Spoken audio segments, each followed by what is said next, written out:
Mr. Sunday. Hey there! Okay, see the moon in the sky? It's about the size of the cap on my Soul Glad bottle. If I just reached out my hand, I could grab the moon, couldn't I? The moon? You mean the Grand Theater? Yeah. Look at me. I've been away from home for too long. I must be missing that moon. But it's no big deal. The Grand Theater here looks much better than the moon back home. It's just magnificent. They told me not to sell everything I had just to come to Penacony. How short-sighted. Selling everything you had? Why would you go to such lengths? Why? Can't you see? Life back home is miserable. It's not really living at all. It's better to be here at Penacony. No pain, no worries about tomorrow, just sweet dreams. You can do whatever you want. That's what I call living. Yeah, now this is the life. Is this truly living? Huh? What did you say, young lady? I didn't quite catch that. Oh, it's nothing, sir. You see, the traffic on Glock's Avenue can be dangerous. How about I ask a Bloodhound family member to escort you to Ideen Park over there, so you can continue enjoying your sweet dream? Oh, yeah, that's a great idea. Wow, no wonder you were the leader of this sweet dream. You're totally a lifesaver. See you around, Mr. Sunday, and it was nice chatting with you.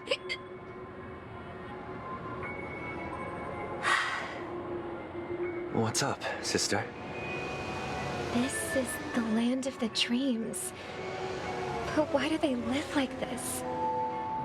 The man we ran into, he doesn't seem happy at all.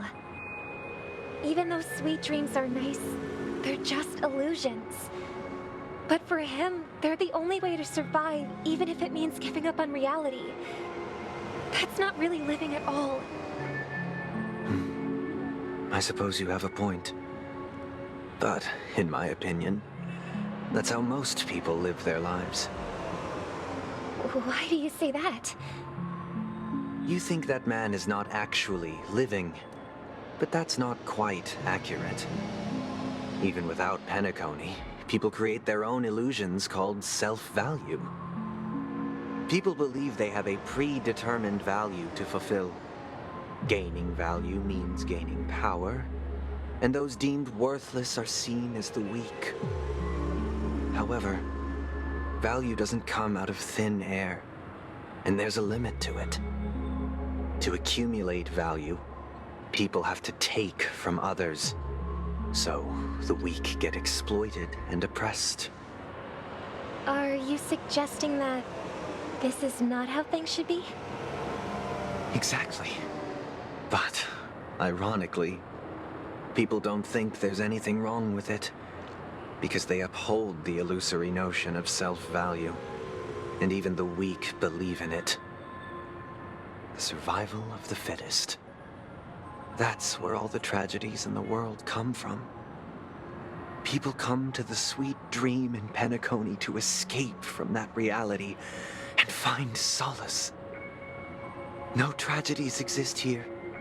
Only happiness, although in its nascent form. Isn't that the same paradise we yearn for in our dreams?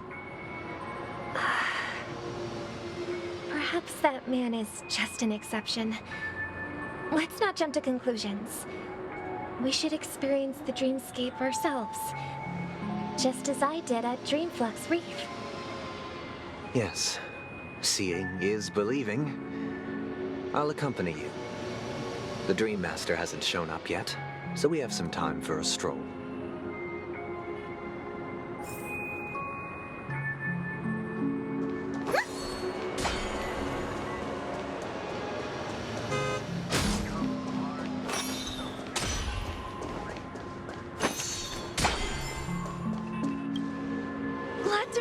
again, Robin. How are the preparations for the Charmony Festival coming along? We're all so excited about it. It's going smoothly. Thanks for making the trip to join the festival. You're too kind, Robin. It's a pleasure to have guests from all over the universe celebrating day and night. I can't stand being lonely or bored, so this jubilant dreamscape is perfect for me. But if this went on forever, would it get boring too? Nah, not at all. Who would get tired of having so much fun? Every day, you get to wear fancy clothes, explore all sorts of dream bubbles, indulge in delicious food without gaining weight, and you never get old or sick. As long as you can afford a room, this place is the ultimate paradise. But you know that only a few things can be brought back from the dreamscape to reality, right? That's exactly why I don't plan on bringing anything back. Just enjoying the dream itself is good enough for me. I mean, I'm not one of those long-living species. I only have around 60 or 70 years in this lifetime, and there's so much to worry about. Being happy here is pure bliss. Only in this sweet dream can I truly feel like I'm in control of my life and fate. Who would want to go back to reality after experiencing this bliss? I see. I genuinely wish you all the happiness in the world. And I wish you a fantastic performance, Robin! I'm off to the Blue Hour for the ball. See you later.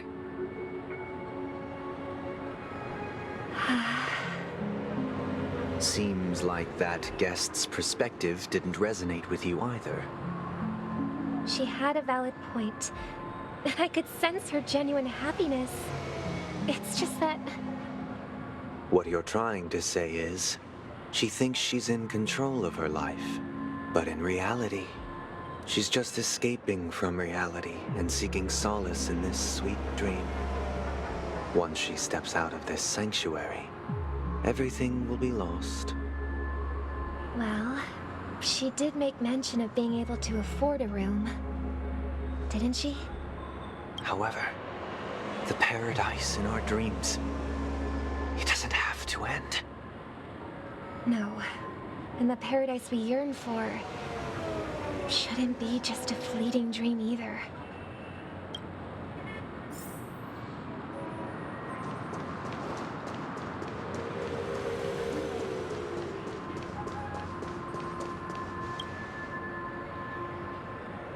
The scenery in this dreamscape is truly breathtaking, isn't it?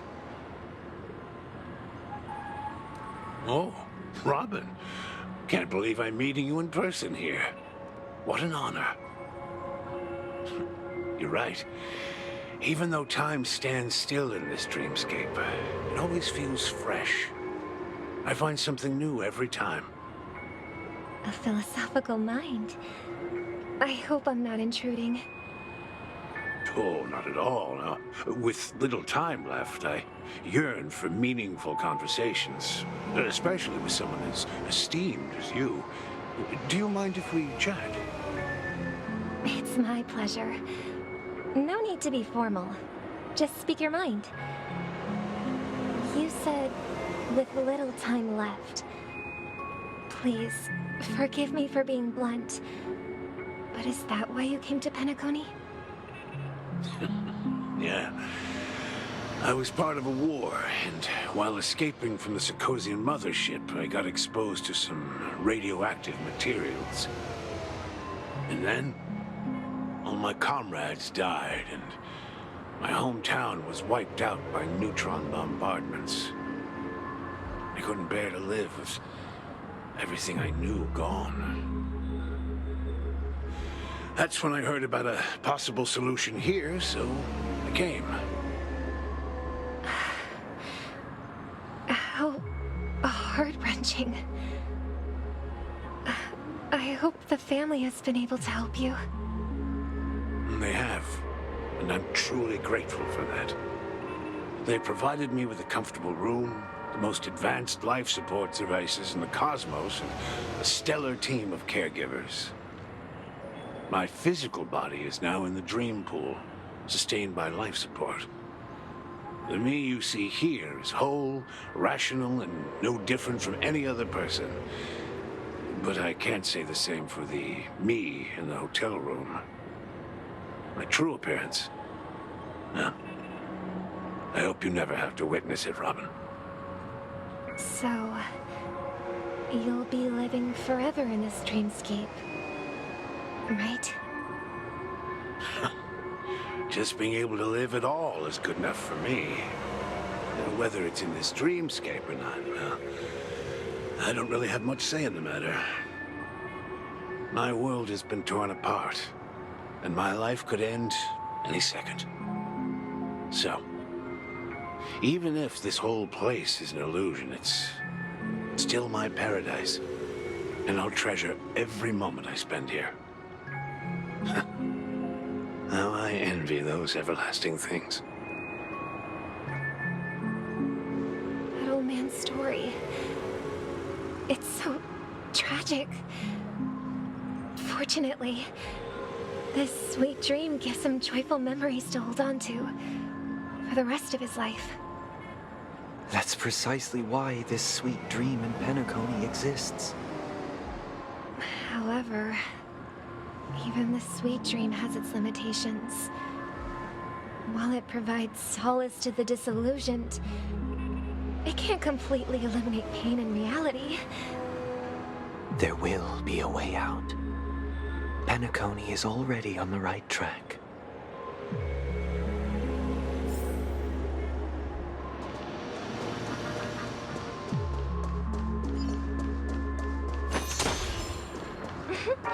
Look what we have here. A lovely young lady.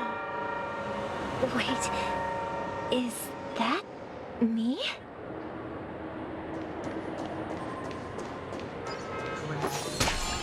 Let the show begin.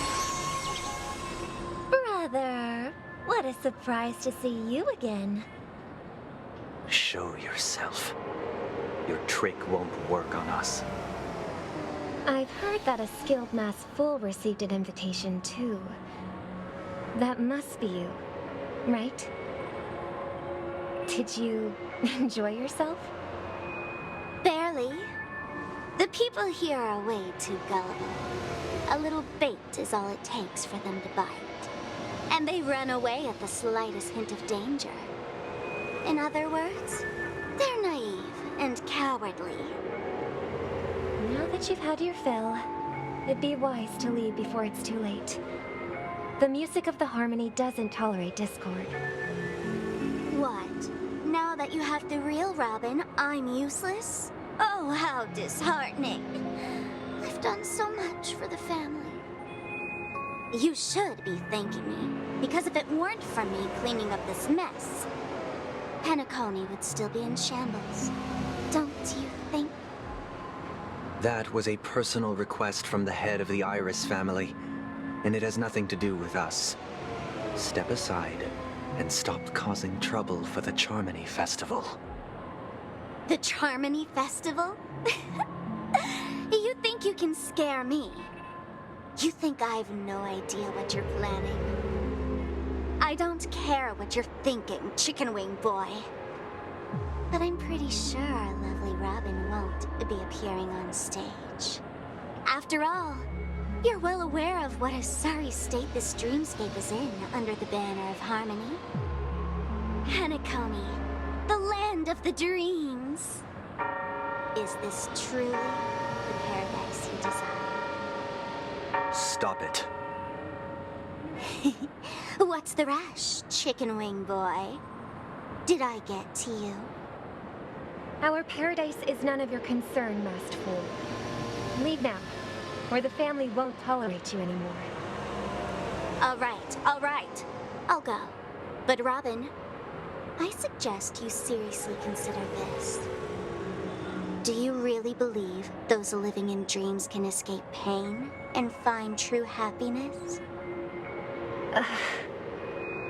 Well, I've done my part, and now I'm simply waiting for the fireworks to begin Here, the last 2 gifts for both of you. And don't lose them. If by some unfortunate chance the Charmony Festival starts against all odds, remember to use them during the show. And it'll be thrilling. Bang! I heard a raven cawing in the distance. It seems the Dream Master will arrive soon.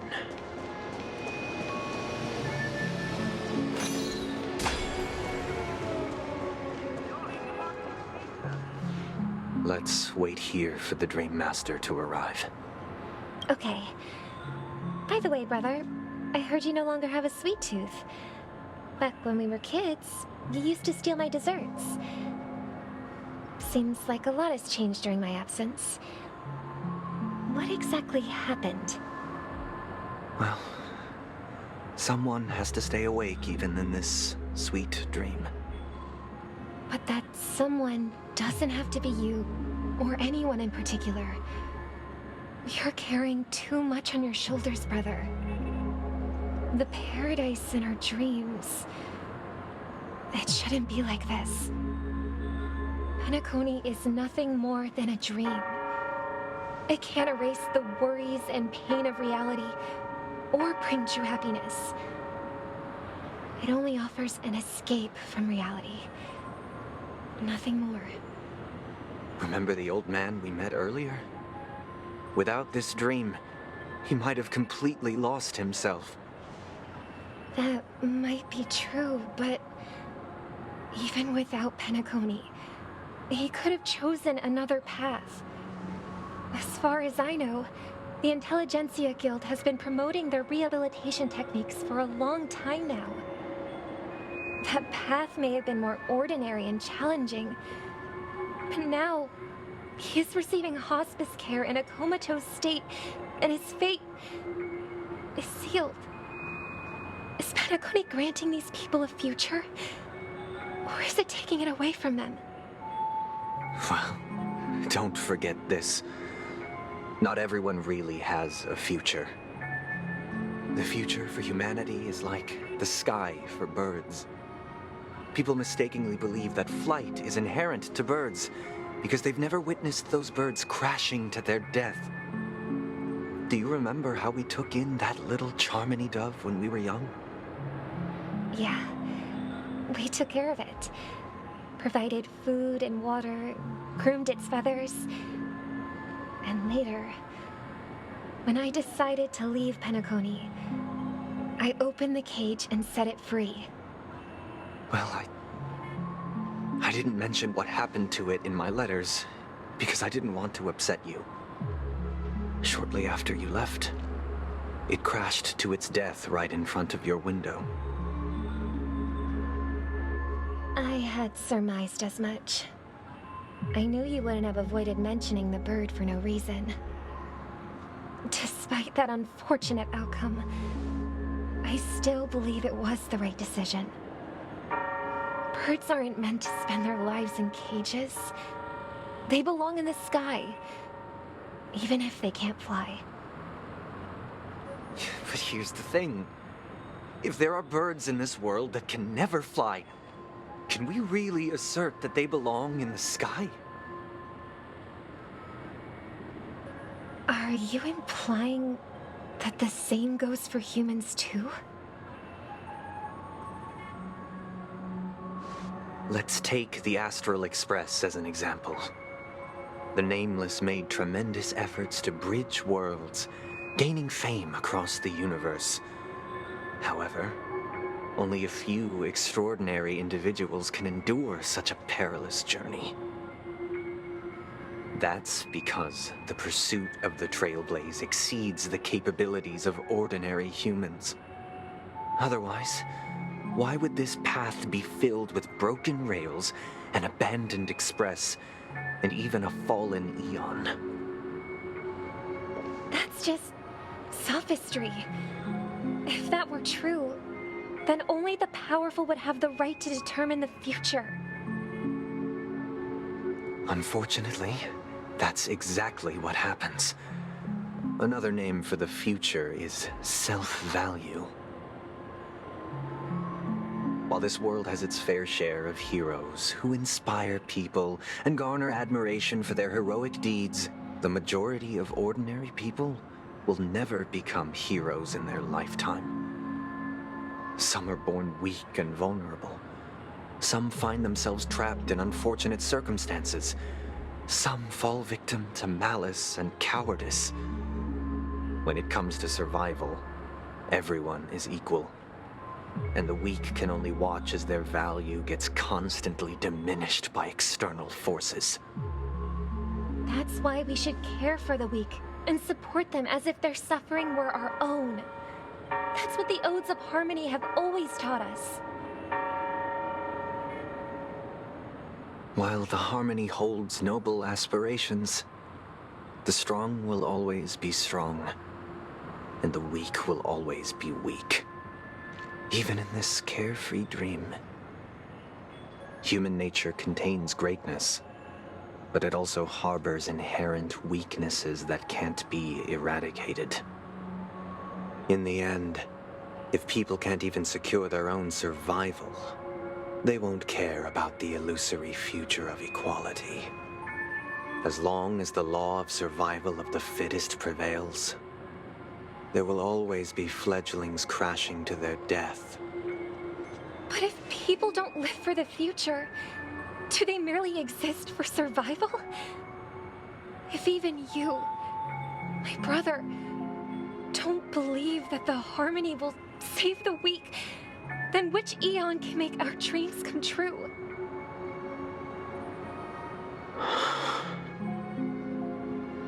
People often forget that when the first bird took flight, the entire world envisioned a future where no more fledglings would ever crash to their death.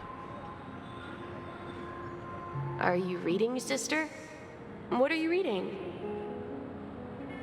Mr. Gopherwood gave me a picture book.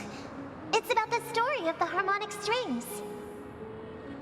If I could become a chord master, I'd like to summon Dominicus, the harmonious choir. I want to sing with everyone and spread our wishes so that all can feel happiness and joy. I see. Then, I would summon the harmonious choir too. Don't you have a wish of your own, brother? Of course I do. It's just that it includes your wish and everyone else's. I long for a true paradise where everyone can find peace. Then, let's build a stage there and invite everyone to our performance so that both our wishes come true through the power of the harmonious choir. It's a deal then. Yeah, it's a deal. But how can I become a chord master?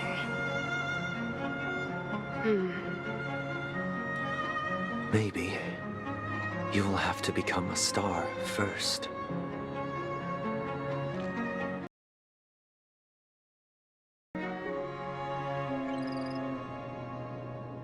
You're back sooner than I thought.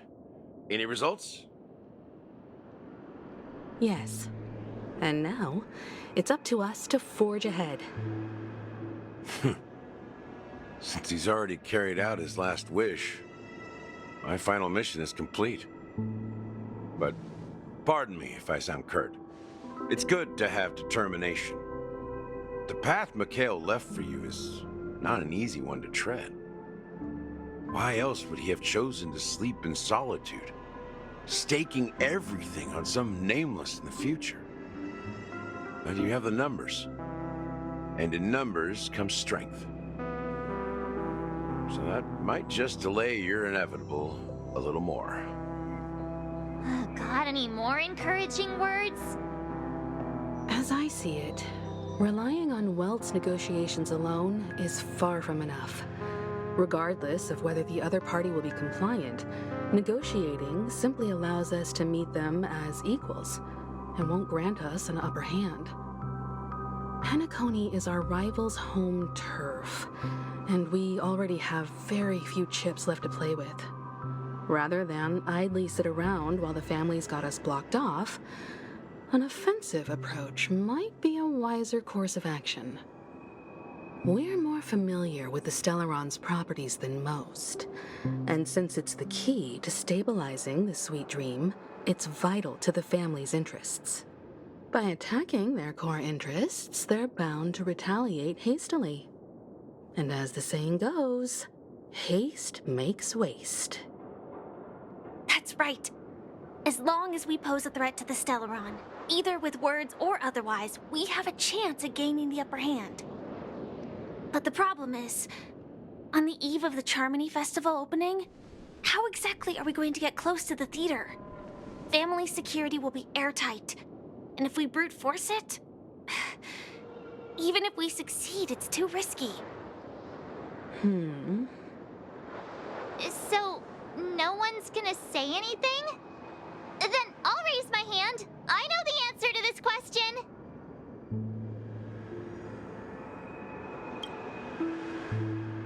The Express crew would have been disbanded long ago if it weren't for me. So, I heard that before the Charmony Festival begins, there'll be a pageant to kick off the festival. It's called the Soul Glad TM Festivity Auditions, or something, and it's going to be held in the moment of scorched sand. As long as we clinch the top spot, we'll be able to attain the title of Festive Superstar, and be able to personally bask in the graces of Miss Robin. Not that that's important. What's crucial is that we can enter the Grand Theater before the audience arrives.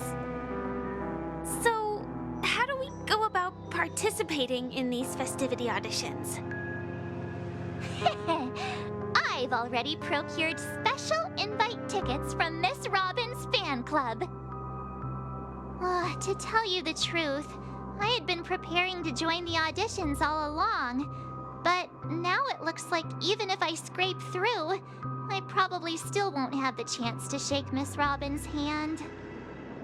So they're still running this thing, huh? It was originally just a publicity stunt, set up by Mikhail to drum up attention. But it looks like it might be worth a shot. We'll follow Marge's plan. Mr. Gallagher, will you be joining us? I'm afraid I won't have the time. As a virtual character, I've already completed my final mission. Whether Penacony can awaken from this dream is all down to you. Should we ever cross paths again? I'd love for you to visit the Express. All right. I'll have to add to that databank of yours you've got on the Express. And Miss Firefly, we thank you for all your support. We're faced with a formidable enemy. As long as the Astral Express and Stellaron Hunter's objectives are aligned, we're willing to cooperate with you. We've already come this far together. I'd like to join you for the rest of your journey on Penacony. I'm pleased that we can finally fight shoulder to shoulder. I couldn't ask for a better ending. This is also the spirit of the Trailblaze. Now, everyone, let's prepare to move out.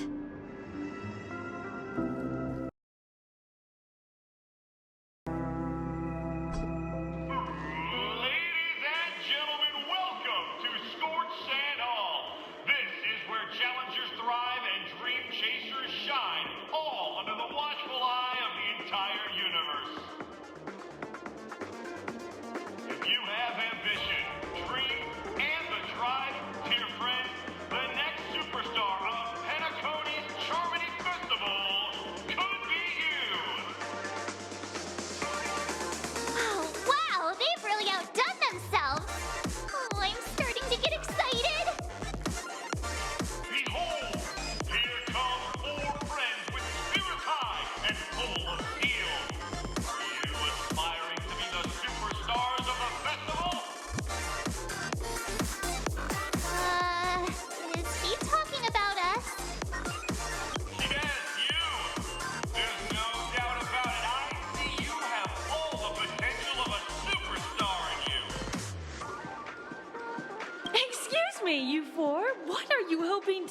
out of all this?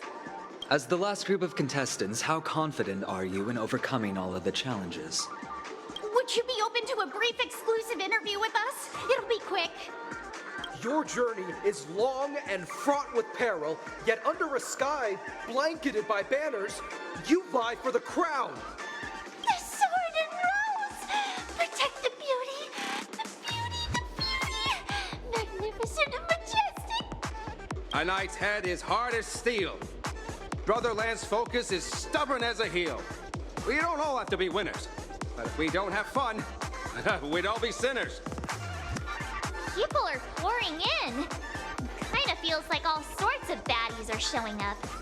Let's get in there quickly and enter the competition. Ladies and gentlemen, please make way. Make way. Coming towards us now is one of Penacony's top 10 wealthiest tycoons and the soul-glad business empire's founder, Mr. Ideen. Allow me to introduce myself. I'm the director of Soulglad's factory, Ideen Lina. My four friends, introduce yourselves to the audience across the cosmos. Hello, everybody. I'm Himiko, a nameless from the Astral Express, and these are my companions. Don't you guys need to hide your identities?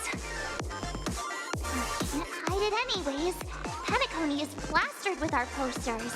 And because the Astral Express is so well known, the family won't dare to make any rash moves.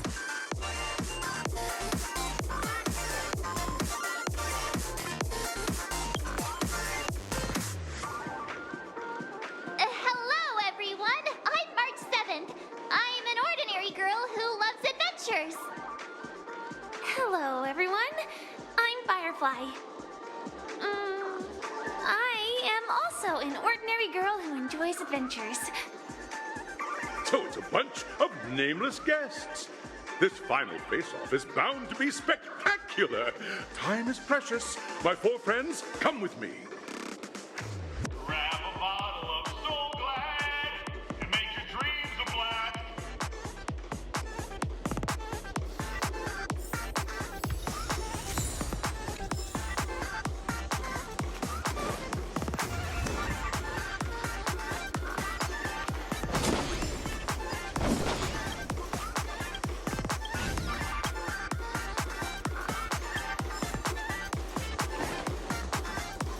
This place is buzzing. That's right. This event is a miniature representation of that time known as the era.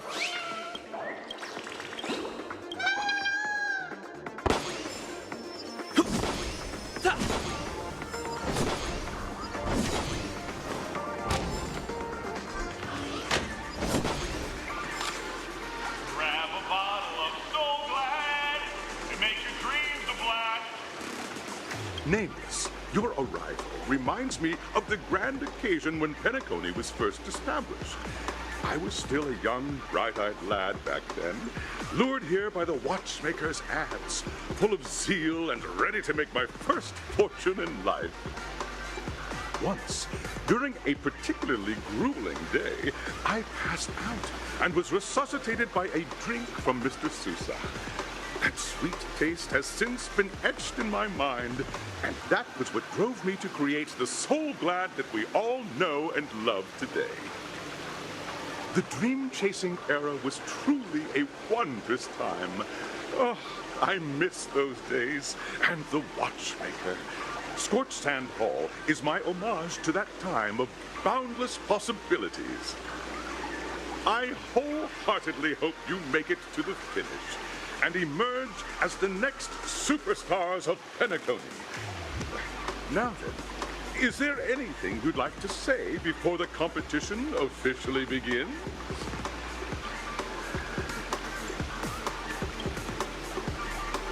Ha-ha! That's the trailblazing spirit.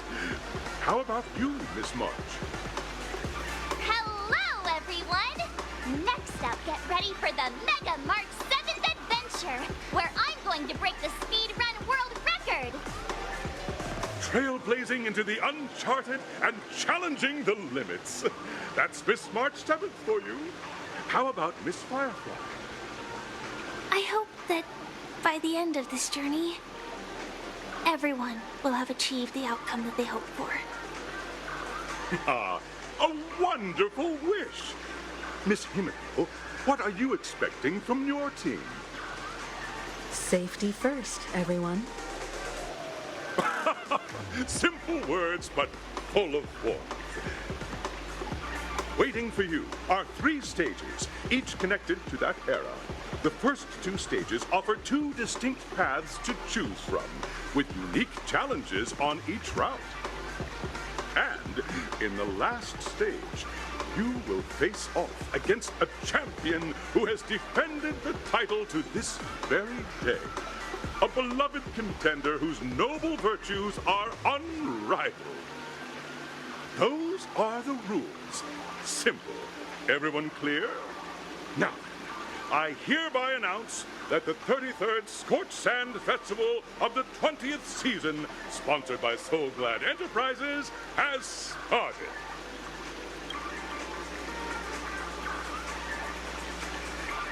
Everyone, as the Charmony Festival is drawing closer, we must reach the end as quickly as possible. Factoring in efficiency and safety, splitting up into 2 groups is the best choice. March and I haven't known Miss Firefly for too long and aren't overly familiar with her. It'd probably be better if the 2 of you paired up. Fine by me. Let's do it. All right. I don't have a problem with that.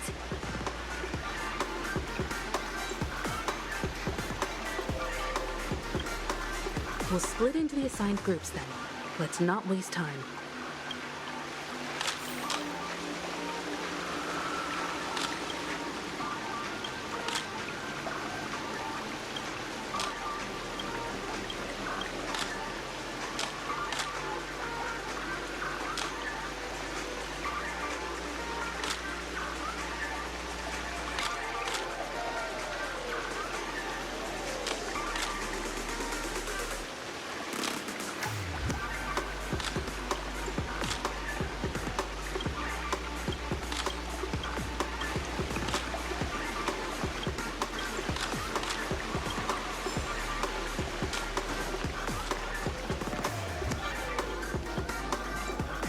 Welcome to the first stage of Soul Glad Enterprises' 33rd Scorched Sand Festival of the 20th season, Dream Play Fantasia.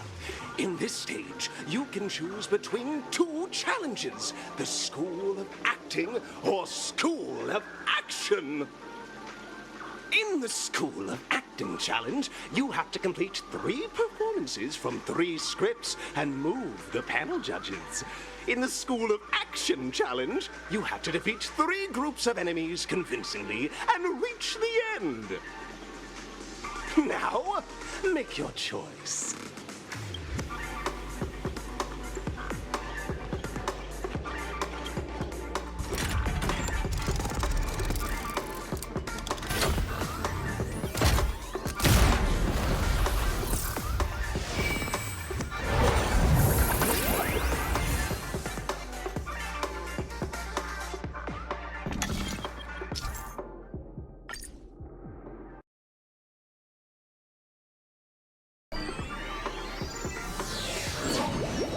The champion's crown awaits you on the stage.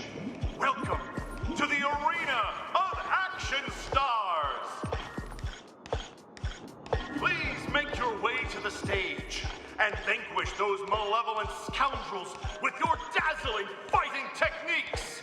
The title of Penacony's next big action star awaits you. Competitors, allow me to introduce the rules of this challenge to you. There are a total of 3 stages up ahead, each with their own challenges. The enemies you will contend against are antagonists from the film Once Upon a Time in Dreams. Defeat them swiftly and decisively to set a new record. It's worth mentioning that the fastest time for this stage was achieved by a contestant with fiery red hair. Astoundingly, he overcame all enemies across the 3 stages in only 5 minutes. Time is of the essence. Let's make this quick.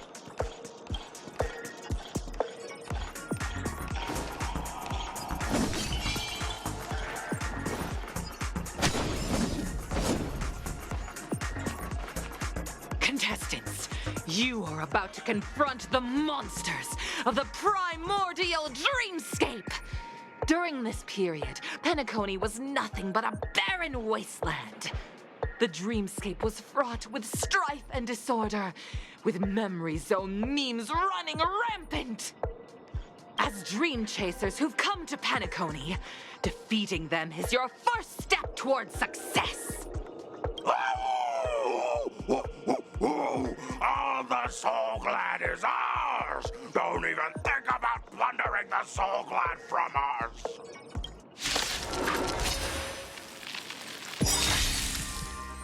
Not a scratch. May as well kill them all. Good times. Time to say bye. Boom.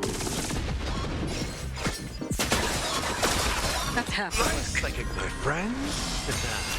Indulge yourselves! Destined for oblivion.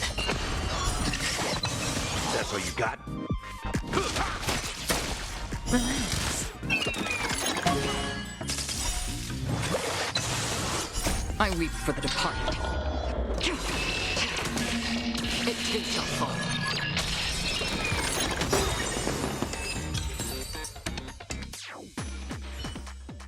Soul Glad! My Soul Glad! Pretty simple. I just hope these tests don't take too long.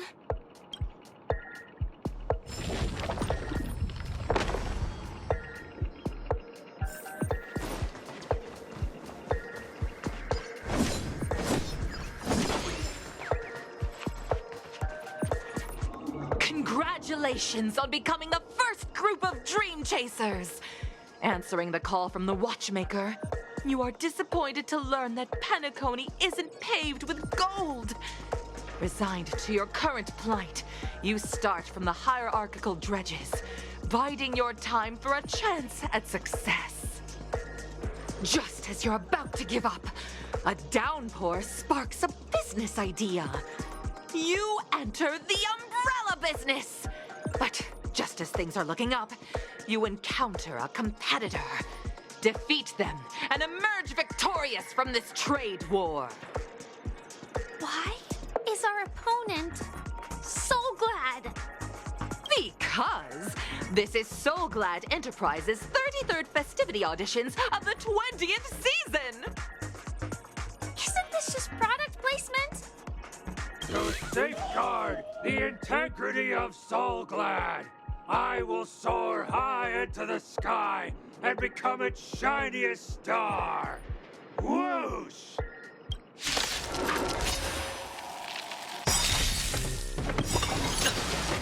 Lance ablaze. Lance! Forward! Just in time. Good times. Time to say bye. Boom. Destined for oblivion. I weep for the departed. It too shall fall.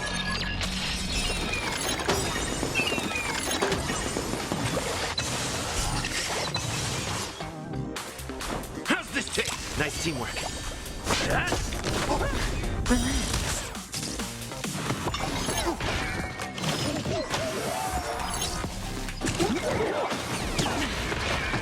Say bye to breathing.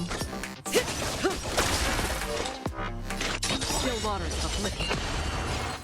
Time to mix things up. Don't worry, it's just I weep for the departed. It too shall fall.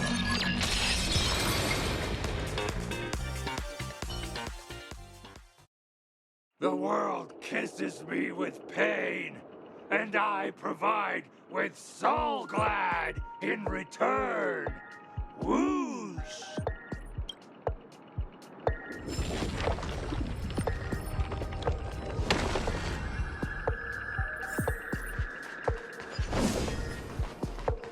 Will of preservation.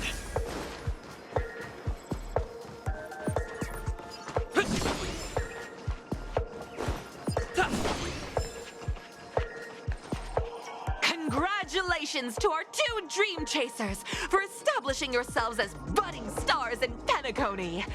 However, now you face a competitor selling at low prices, pushing you to the brink of bankruptcy. No matter how lengthy the battle, you always persevere. Topple this powerful opponent, and the tides will turn, paving a way to success! None will take my soul glide away from me. I will use the transmutation arcanum to turn into a dinosaur! Oh, dinosaur! Devour my enemies! Grab a bottle of soul glad and make your dreams a blast!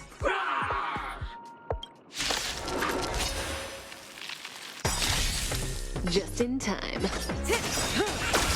Another journey begins. Destined for oblivion. In the mood. Stand still. How familiar. My psychic, my friend. Indulge yourselves! Good times. Time to say bye. Boom. I weep for the departed. It too shall fall. That's what you got? It ain't over. It's time.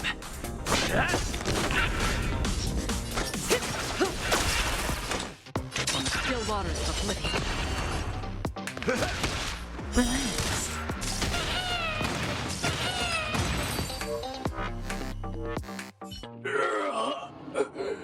The body withers, but the soul glad name shall not. You truly are a beast! More than I can ever be. That should do it! Okay. Let's go. Mr. Yang is waiting for us. Isn't this fight way off from the actual storyline? Transforming into a dinosaur isn't imaginative enough for you?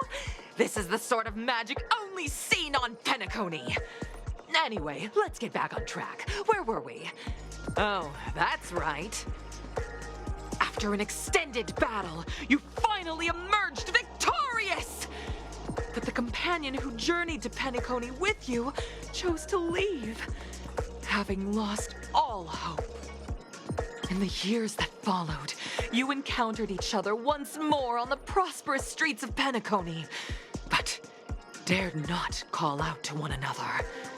Perhaps akin to the lingering regret of every dream chaser. Ah, well done! You brought to life the thrilling action scenes from Once Upon a Time in Dreams with your fighting skills. Looks like we won! Let's hurry up and get to the next stage.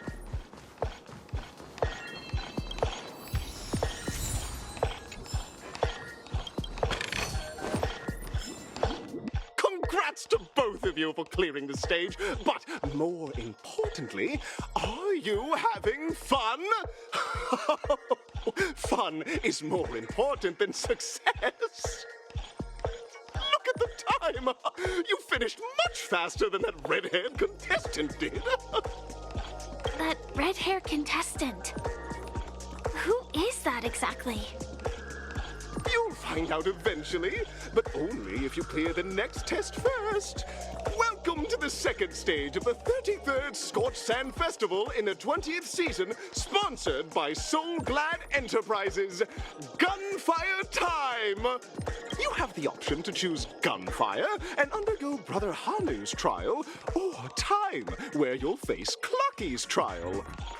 And now, make your choice!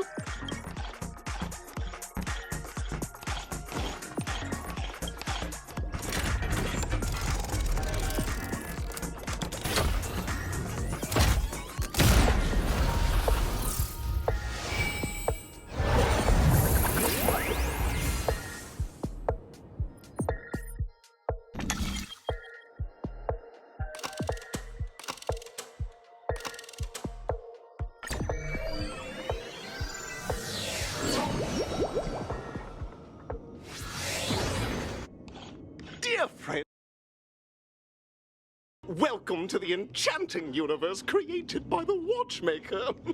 Awaiting you is the morally dubious yet ever-charming character from the animated Clocky series, Hanu! It is said that these cartoon characters were inspired by the Watchmaker's own experiences. According to research by Clocky scholars, the original Hanu of reality shared a deep friendship with the Watchmaker, akin to comrades in arms. Enter into the world of Hanu via the TV by the entrance and partake in an enchanting and suspenseful story with him. Good luck in there. If it's a gunfire trial, we should be able to settle this with a fight, right? I hope this won't waste too much of our time.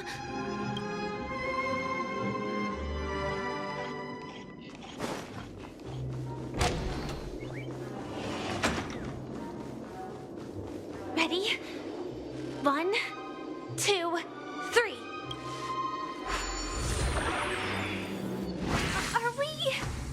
Are we both in control of this Hanu character? Very good. Looks like you've got the hang of it. In this Hanu's Adventure episode, Boss Stone has gathered his battleships for an assault on Dreamville. Old Buzzfly, Cousin Wolf, and Bombhead are all raring to go. The brave Hanu must thwart their advance and protect his home. Alas, Hanu presently is ill-equipped to fend off the malevolent mischief makers, which is why he is preparing to seek out the Puzzle Gentleman's aid. Go forth and speak to him.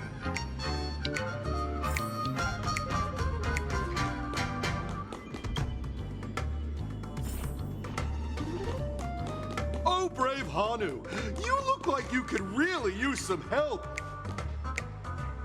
Long time no see, Hanu. You look pretty stressed out. How about an intense and thrilling game of Dream Jigsaw to blow off some steam?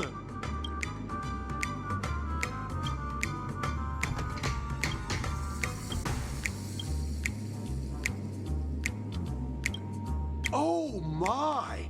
Are you telling me that Boss Stone has rallied the villains to seize Dreamville? What a dreadful twist of fate! Listen closely, Hanu. I'm aware you're in need of a suitable weapon. And I also know there's one just upstairs. But you know what? You'll have to play an exhilarating round of Dream Jigsaw first. No Jigsaw, no moving forward. Now scurry along, Hanu, but tread carefully. Two ne'er-do-wells are also eyeing those jigsaw pieces. Either outsmart them with the quick knockout, or ensure they don't catch you in the act. I can't wait to see you finish the Dream Jigsaw. Best of luck, Hanu. Let's stay alert and make sure those monsters don't spot us.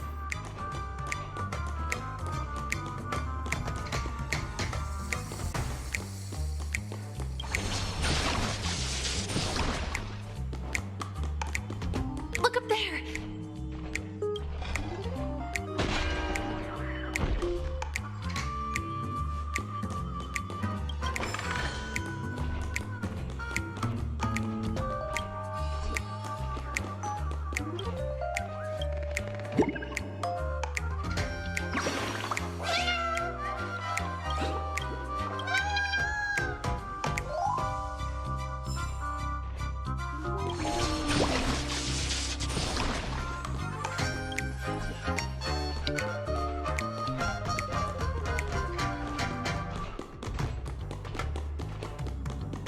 Finally, that's all the jigsaw pieces. Let's hurry back.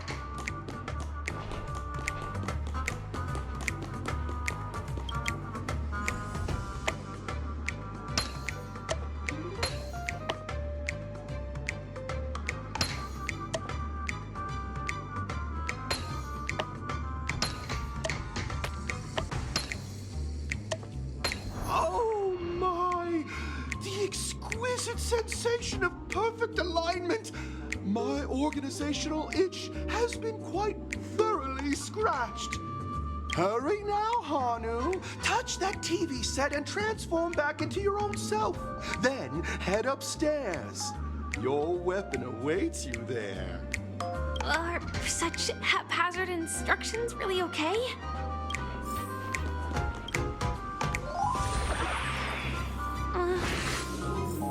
Disconnecting from that thing so suddenly has left me feeling slightly disoriented.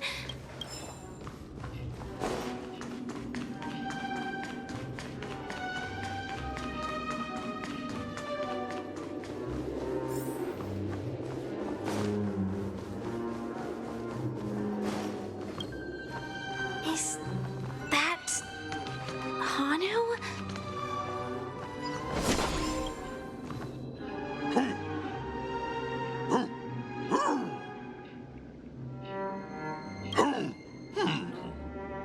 What exactly is he talking about? Tick-tock! It's time for me to make an appearance! Clocky? I can also see him. Is this character part of the show? In Dreamville, Clocky is everywhere and can do anything! Like right now! I can be your translator! Tick-tock! Hanu says, battle! We must do battle! The enemy is at our doorstep, and we have no path of retreat for the future of Dreamville! Touch that suspicious-looking TV right now! So they just jumped inside that TV. Sheesh. Logic in this plot and dialogue is really being pushed to its limits.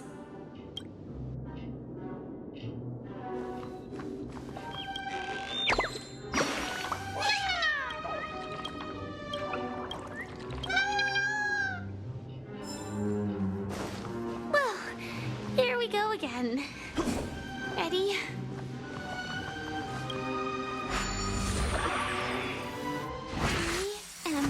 Gradually getting used to this. Huh. Who knows? I might even be able to perform some high-level moves with Hanu. Oh, did someone say high-level movies just now? That's right, pal. The upcoming script is just exploding with all sorts of high-level shenanigans. Last we saw, Hanu was preparing for battle. Suddenly, he hears heavy footsteps coming from the hallway. Malevolent mischief makers have broken into his home. But brave Hanu won't go down without a fight. He instantly sprints for the storage room, ready for a do-or-die showdown against the baddies. But we still don't have any weapons in hand. Guess what? Hanu's favorite bazooka just so happens to be in that storage room. So get a move on. What a coincidentally convenient plot twist. It'd be even more awesome if the organizers allowed me to wear armor.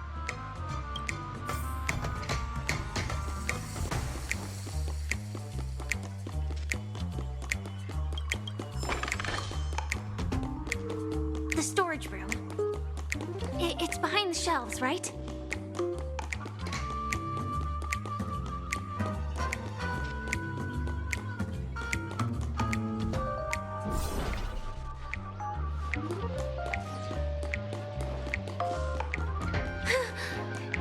He wasn't lying.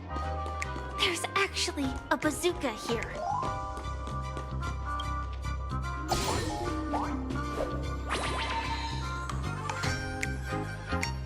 Now we should have a way of dealing with those baddies. This thing feels just like the soaring locust too.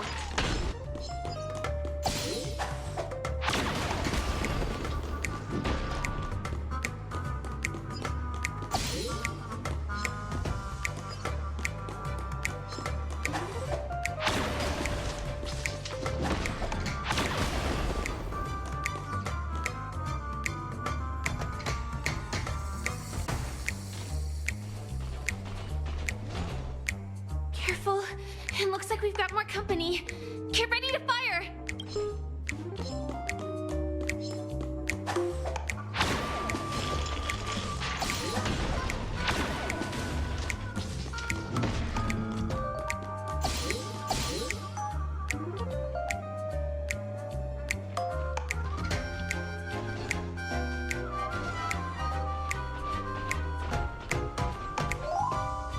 here we go again. But no big deal. We're pretty handy with this bazooka now.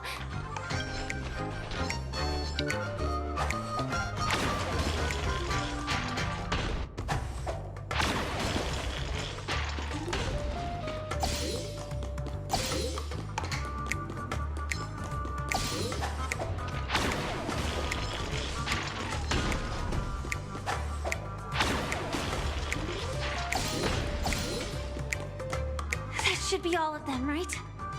Oh my! Harvey is on a streak! Everyone! The stage is complete! Quickly! Head through the TV to the next stage!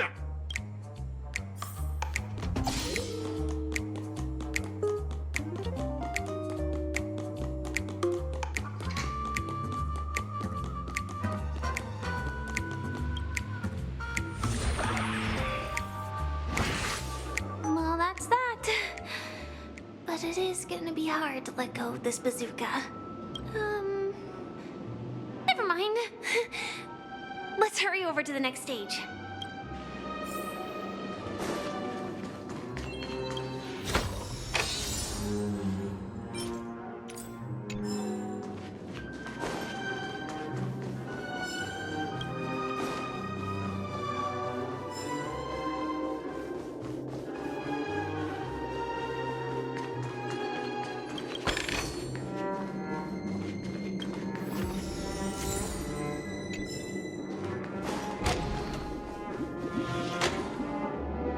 Congratulations to both of you!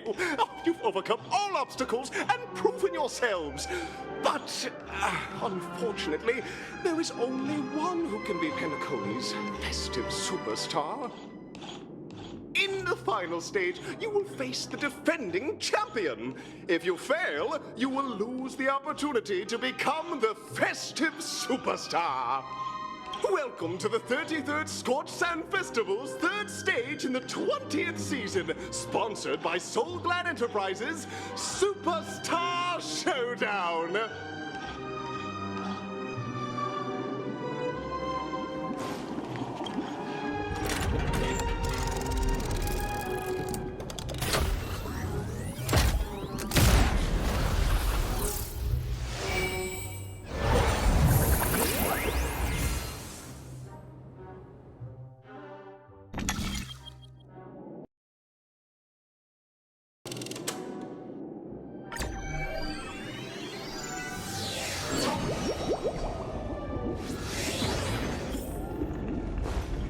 Will of Preservation!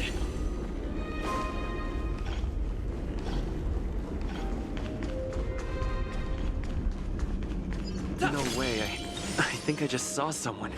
Someone extraordinary.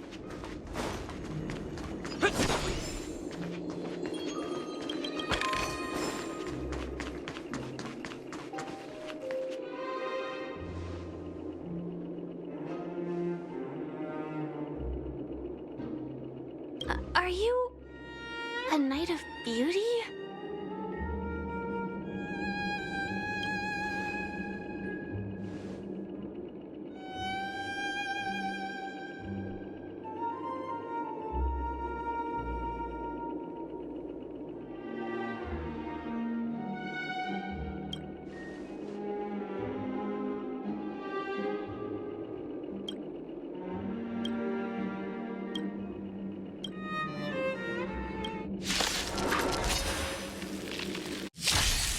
Bear witness to Didn't hurt. Just for oblivion. The flesh. Good times. Time to say bye. Boom. Lands at the ready. That's to the challenge. I weep for the departed. It too shall fall. Confess. Familiar. Put forth all your might. Again. May as well kill them all. Stand still. In the mood for another beating? The flesh wound. Cleanse on yours. Familiar. Lance ablaze. Lance! Forward!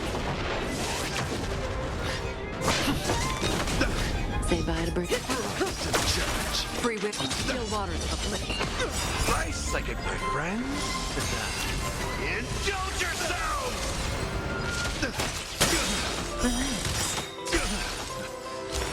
Behold, the symbol of pure Good times. beauty. Time to say bye. Boom. I weep for the departed. It too shall fall.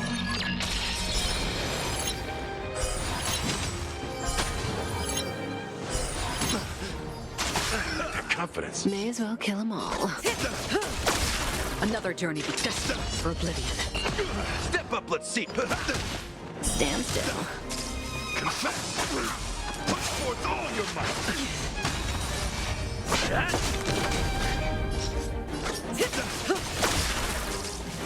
Not a scratch. Put forth all your might.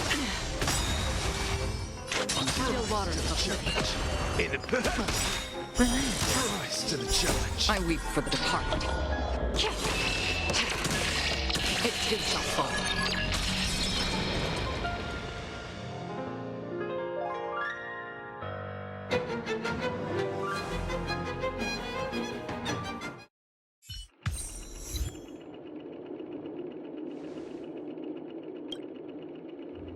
We don't have much time. May fate allow us to meet again, Night of Beauty. In that case, let's make our way to the end. Penacony's really thronging with talent. I hope we make it in time.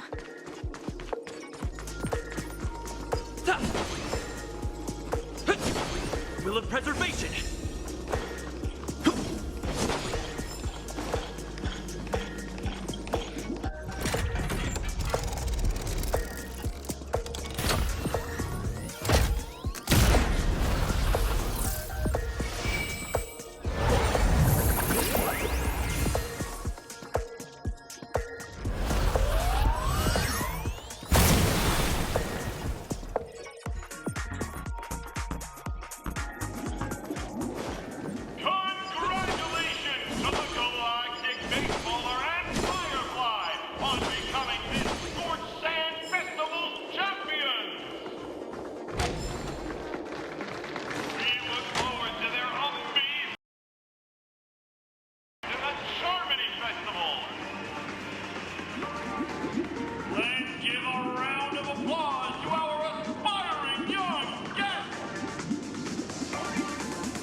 Congratulations to the both of you on becoming the festive superstars of this year's Charmony Festival before entering the Grand Theater. I, on behalf of the organizers, extend my sincere congratulations to you, wishing you joy under their radiance.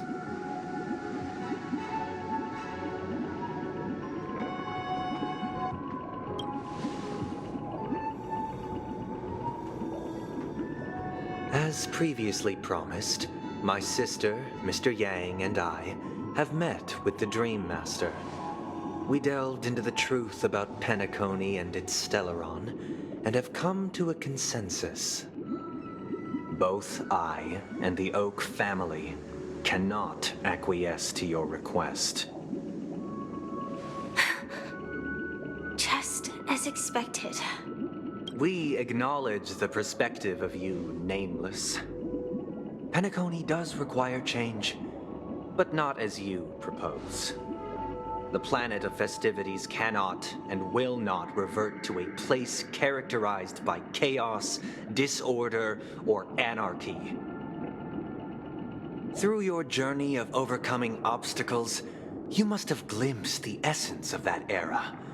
The vulnerable ruthlessly eliminated, equality non-existent, common folk living precarious lives, eking out a dreary existence.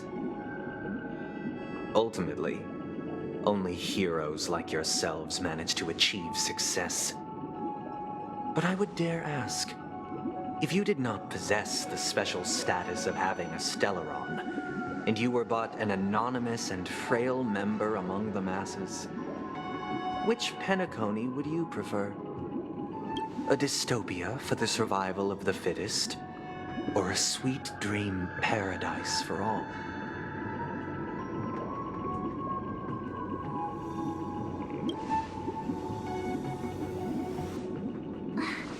That's not the point! Don't let him mislead you! Mr. Sunday, even if the members of the Oak family can't fully agree on what to do about the Stellaron, now's not exactly the time to be holding an extensive discourse about Penacony's past and future, is it? The Stellaron issue concerns the life and death of everyone on Penacony. If anyone has a better suggestion, the crew is more than willing to listen. Also, it'd be best to tell us the ins and outs of that meeting. This way, we'll at least know what Welt and Ms. Robin are dealing with, and the reason why they failed to make our appointment. Ah, Navigator. That is precisely my intention. With all present, let's begin by discussing the details of that meeting.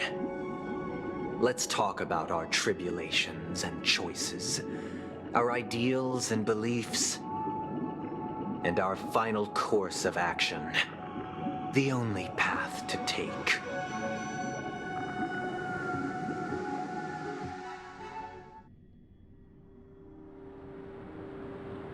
You mean to say that for the longest time, there have been scoundrels who would use the Charmony Festival that I have bequeathed to the masses as a tool to realize their ambition? Indeed, Dream Master. Once the Charmony Festival begins, the Stellaron's powers, along with the song, will be broadcast across the entire planet of Penacony. And then everyone in their dreams will be unable to awaken. This is indeed surprising to me. The dreamscape is maintained by the collective effort of the 5 families. If someone were to use the Charmony Festival to recklessly disseminate the power of the Stellaron, this individual must hold a position of great authority.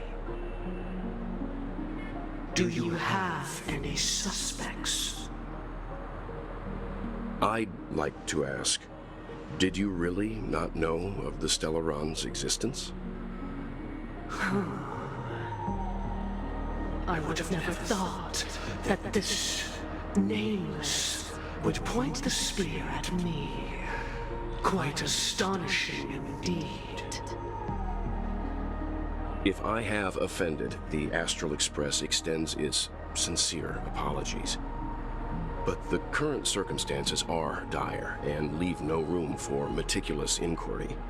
We're doing this out of concern for the Dreamscape's safety. So, if you could, please alleviate our concerns. Dream Master, it's just to prove that the Charmony Festival has nothing to do with the Stellaron. If we're being overly cautious, I will return to the stage to offer tribute in song, just per the arrangement.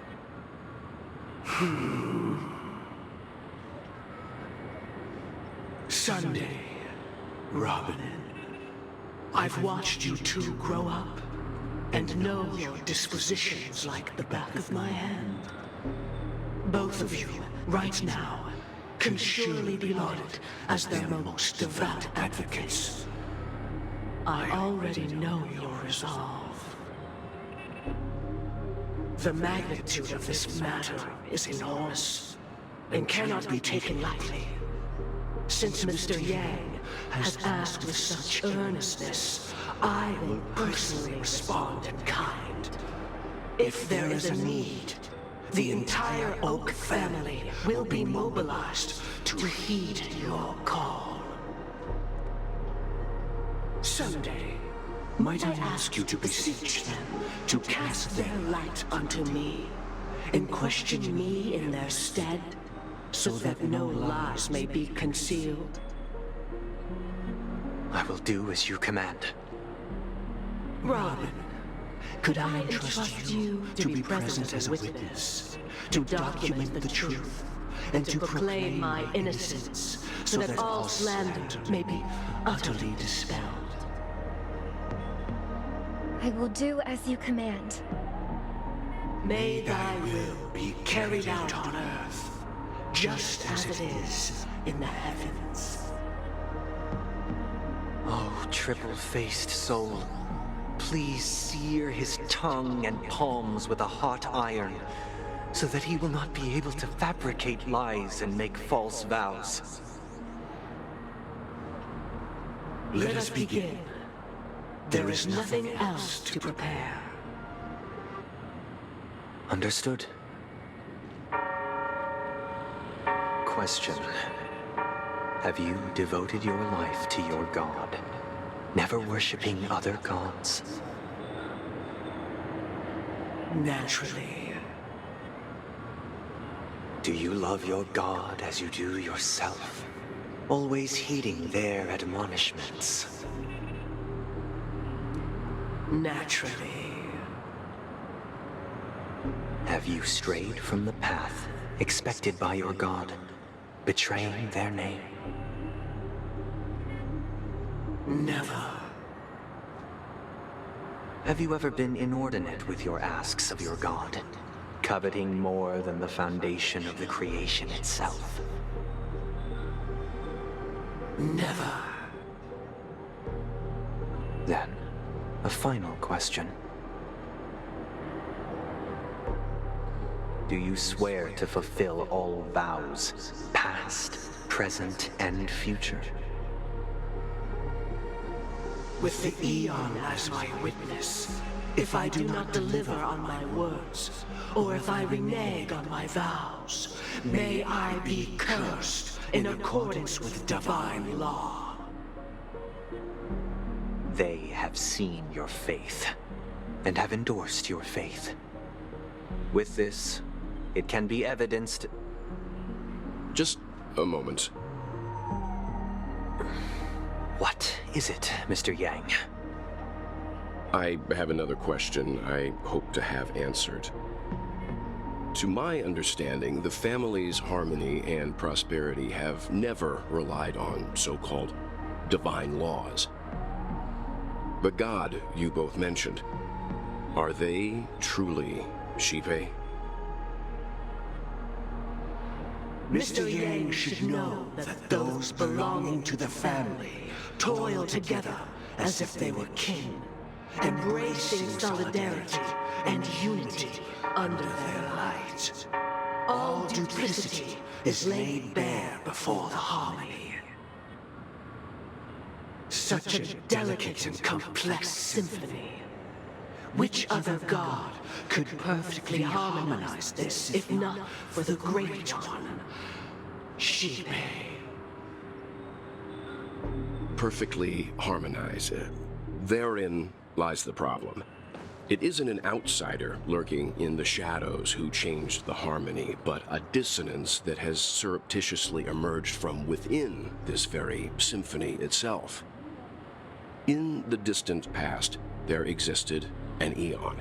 With one flick of the wrist, they crafted the laws of the cosmos. Their followers formed the Beyond the Sky Choir, spreading solemn and reverent hymns throughout the universe. Later, they fell. The route traversed by this Eon clashed with the harmony, ultimately being absorbed and fused into it. The chorus that once reverberated across worlds fell silent, and when it echoed anew, it was transformed into the hymn of harmony. Though an Eon may perish, paths with no masters still linger. In the all-forgiving harmony, echoes of bygone dissonance may subtly arise.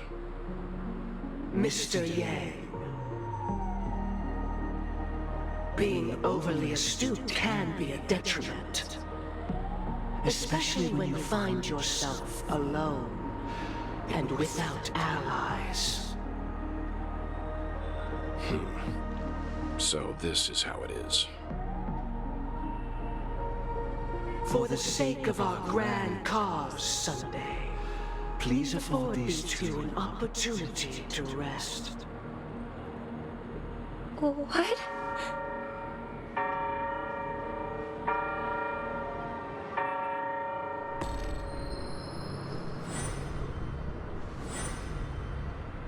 sorry, Robin. It's just you. I did not wish for you to know this. It's a pity that things have turned out this way. So, this is the true reason I can't sing? The shadow that envelops Penacony is actually... We were never children of the harmony. Our ideal paradise could not have been crafted by Xipe. True bliss can only be guaranteed by the one who transcends the many. Within the foundation of law, humanity establishes civilization, and through harmony, we obtain order.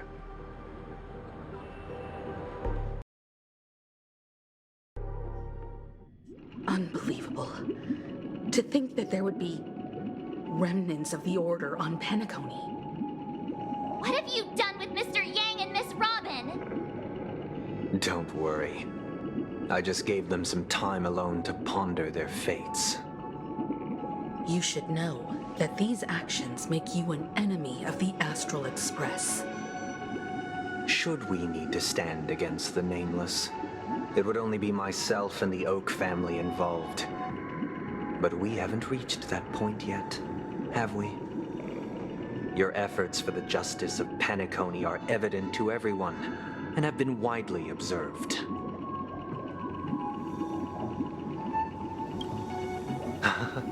Patience is a virtue. However, I won't hold it against you. On the contrary, I'm here to make my intentions clear. If it is the Order that drove you to imprison Welt and Robin, and you're using them to coerce our compliance, then there'll be no point in entertaining any type of discussion. You're mistaken, Miss Himiko. They are in very safe hands, and just as the family has always proclaimed, no one can be harmed in the dreamscape, least of all in the beautiful new world belonging to the Order. Penacony and the entire universe have witnessed far too much innocent bloodshed. The strong wield their blades against the weak, and the victors push the vanquished to the brink of life. Natural selection. The world abides by this principle, establishing the well-being of humanity atop the corpses of the downtrodden. Only we, or rather, I, possess the power to put an end to this farce. So you've decided to resurrect a dead Eon? No one's ever done such a thing. If Miss Himiko is interested, let's draw back the veil and speak candidly. I've always firmly believed that people can understand one another through peaceful means. I'm willing to divulge the unembellished truth as to the intentions of the Order's Pathstriders, so that you will make better judgment for the Astral Express, for Penacony, and for this stretch of the universe. Words can hardly do justice to the beauty of that ideal. So, come with me, everyone. Let us retrace our steps and see once again where this road leads. Huh? Where'd he go? Welcome. This isn't any location in Penacony's dreamscape. It's my inner world. The reason the scenery before you remains unchanged is because your consciousness has drawn on similar concepts to fill in the gaps. Did you do the same to Welt?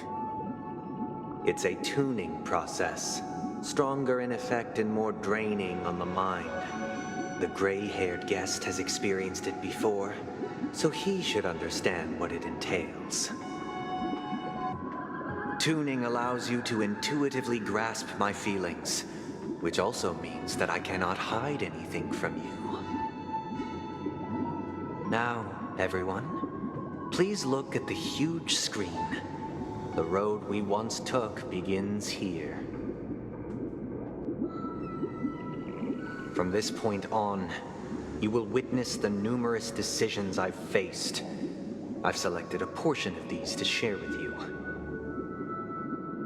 I believe after going through similar predicaments, you'll be able to better understand my thoughts. Let's begin. The first decision. A story about a baby bird. This story happened when Robin and I were very young. We were victims of the Stellaron disaster, and the family's Mr. Gopher Wood, who would later become the Dream Master of Penacony, saw that we siblings had no one to turn to and took us in. Later on, Robin and I lived a time with nary a care in the world. One day, after dinner, while my younger sister and I were lounging about in Mr. Gopher Wood's yard, we spotted a fledgling Charmony dove all on its own. That baby bird was tiny. It didn't even have all of its feathers, and it couldn't sing. When we found it, it was already on its last breath, having fallen into a shrub, probably abandoned by its parents. We decided to build a nest for it right there and then. However, thinking back, that winter was unusually cold, with fierce winds at night in the yard, not to mention the many poisonous bugs and wild beasts in the vicinity. It was clear that if we left the fledgling in the yard, it stood no chance of surviving until spring. So, I suggested we take it inside, place it on the shelf by the window, and asked the adults to fashion a cage for it. We decided that when it regained its strength enough to spread its wings, we would release it back into the wild. The tragic part, something that we'd never considered, was that this bird's fate had already been determined long before this moment. Its destiny was determined by our momentary whim. Now, I pass the power of choice to you all. Faced with this situation, what choice would you make? Stick to the original plan and build a nest with soft net where the Charmony dove fell. Or build a cage for it and feed it, giving it the utmost care from within the warmth of a home. I eagerly await your answer.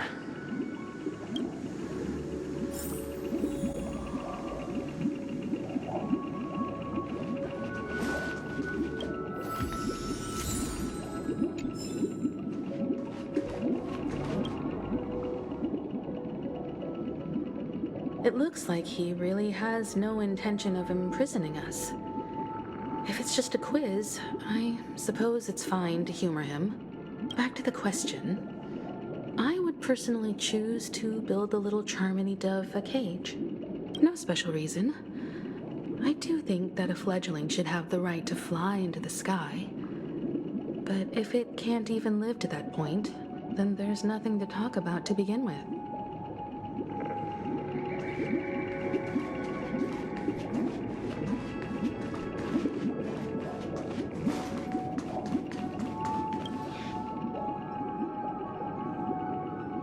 I'm happy to see that you made a choice similar to ours. If your mind is made up, let me reveal the outcome of this choice. We passionately nursed it back to health, preparing only the best food for it every day. We even preened its feathers. Later, on the day that Robin left Penacony, we opened the cage door and let it fly back into the sky. I watched it for a long while by the window, probably about 3 or so days. In those 3 long days, the little Charmony dove tried again and again to spread its wings to fly into the sky, but fell to the ground, only to keep trying. Finally, on the 137th attempt, it succeeded. but its attempt did not go perfectly. After flying unsteadily for a while, it fell to the ground, unable to grasp the direction of the air currents. The fall shattered its wings. It writhed helplessly in my embrace. But it was all for naught, finally succumbing to a painful demise. And in that instant, our tender care, our given love and hopes, they all became the inevitable push that sent it to its death. I deeply regret the choices we made. Next, let us head to the second decision. This time, it's the story of a dream chaser. This story happened when I was appointed as Bronze Melodia, a position exclusive to the Oak family, charged with listening to the problems and vexations of Dreamscape residents and providing them with the relevant guidance. It was during that period that I had the opportunity to hear voices from all corners of the dreamscape. Joy, sorrow, arrogance, regret. The complex tapestry of human nature that formed the world. And I was fortunate to catch a glimpse of it. He was a dream chaser and an illegal stowaway. Just like the rest of them, he came to Penacony in search of a better life, except that, to most people, the price he paid, I suppose you could say it was everything. He told me I sold everything I could at home. The house, the land, even his 2 children. He said he could not afford to raise them, and that at least they could eat if they lived as slaves. He had a plan in place. He would buy back his children once he had made his fortune, and enjoy Penacony's beautiful dream with them. Alas, his plan to smuggle himself was somewhat clumsy, and he was sniffed out by those pig-headed hounds. After hearing the Dream Chaser's story, I immediately appealed to the Bloodhound family to cease their pursuit. That way, at least he could live peacefully. But I was still too naive to the ways of the world. I did not anticipate that what I thought was a kind gesture would later lead to dire consequences. I'll tell you the outcome soon. For now, I'd like you all to make a choice. Will you do as I did and try to convince the Bloodhound family to stop their pursuit so that the Dream Chaser may live peacefully and realize his wishes? Or will you remain silent, leaving him to languish while the hounds are hot on his heels until his inevitable judgment arrives? I look forward to everyone's decisions. Who knows? Perhaps they might even alter the outcome of this tragedy.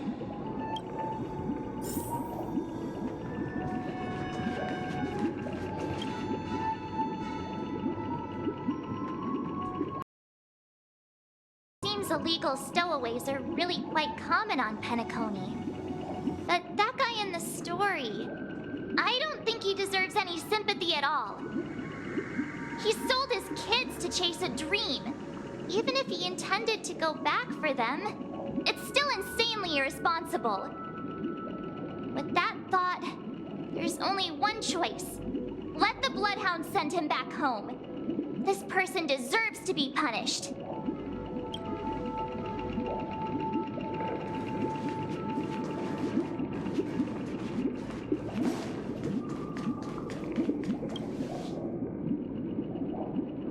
It seems you, like me, are pondering whether a different choice could have led to a better outcome. Sadly, his fate would only be more tragic. Say he never gets caught. he would only die from delirium.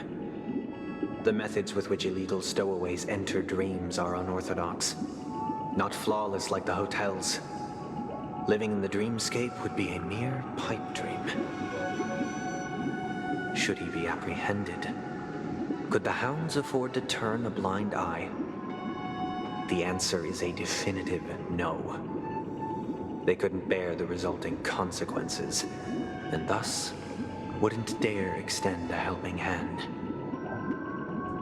As to your choice, I once again offer my heartfelt apologies.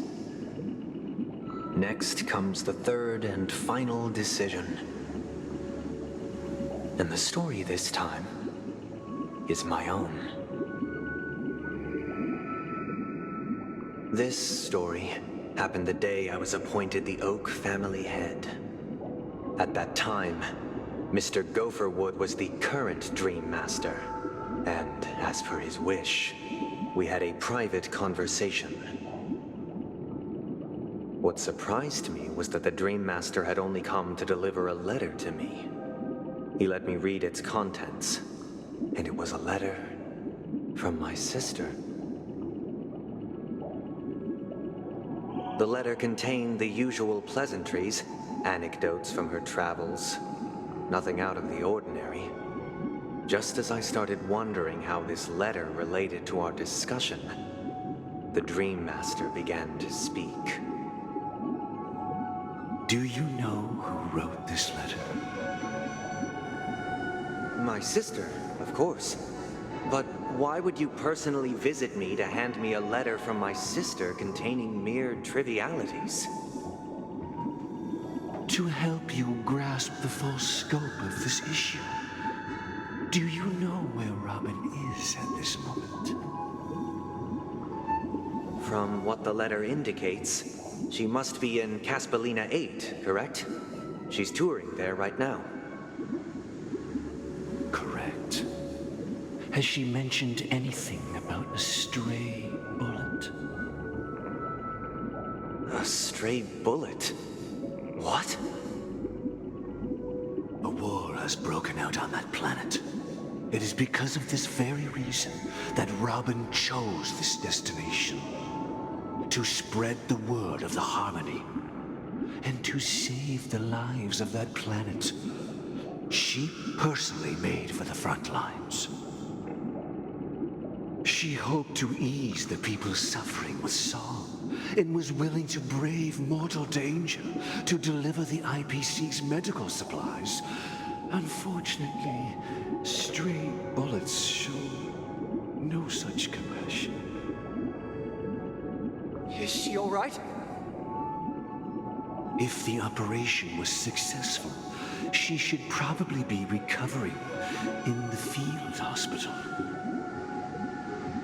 By the eon above, the bullet struck her neck directly, yet possibly as a reward for her consistent deeds of harmony, it didn't hit any vital arteries.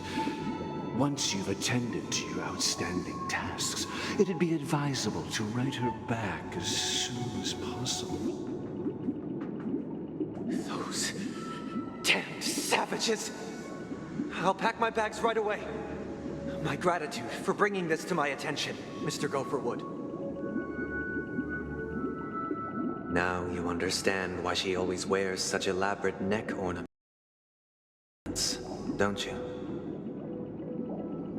How could this happen? Miss Robin. It's all in the past, so please don't worry. I share this in the meager hope that you will understand the Harmony's limitations and predicament. As grandiose as the strong defending the weak sounds, many times, it is nothing more than wishful thinking. Likewise, I've prepared one last question, one last choice. But rest assured, this choice will not have any grave consequences. Because this is merely a figment of imagination, a nightmare that has haunted me through countless nights. If you ever had the opportunity to make a choice like I did, would you still support Robin's journey on the path of harmony?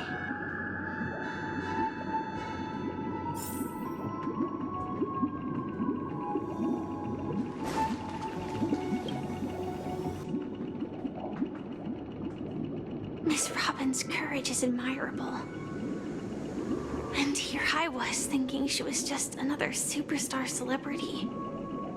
But the fact that she's also Mr. Sunday's younger sister? No, I doubt he'd wish harm on his own flesh and blood, no matter how grand the ambition.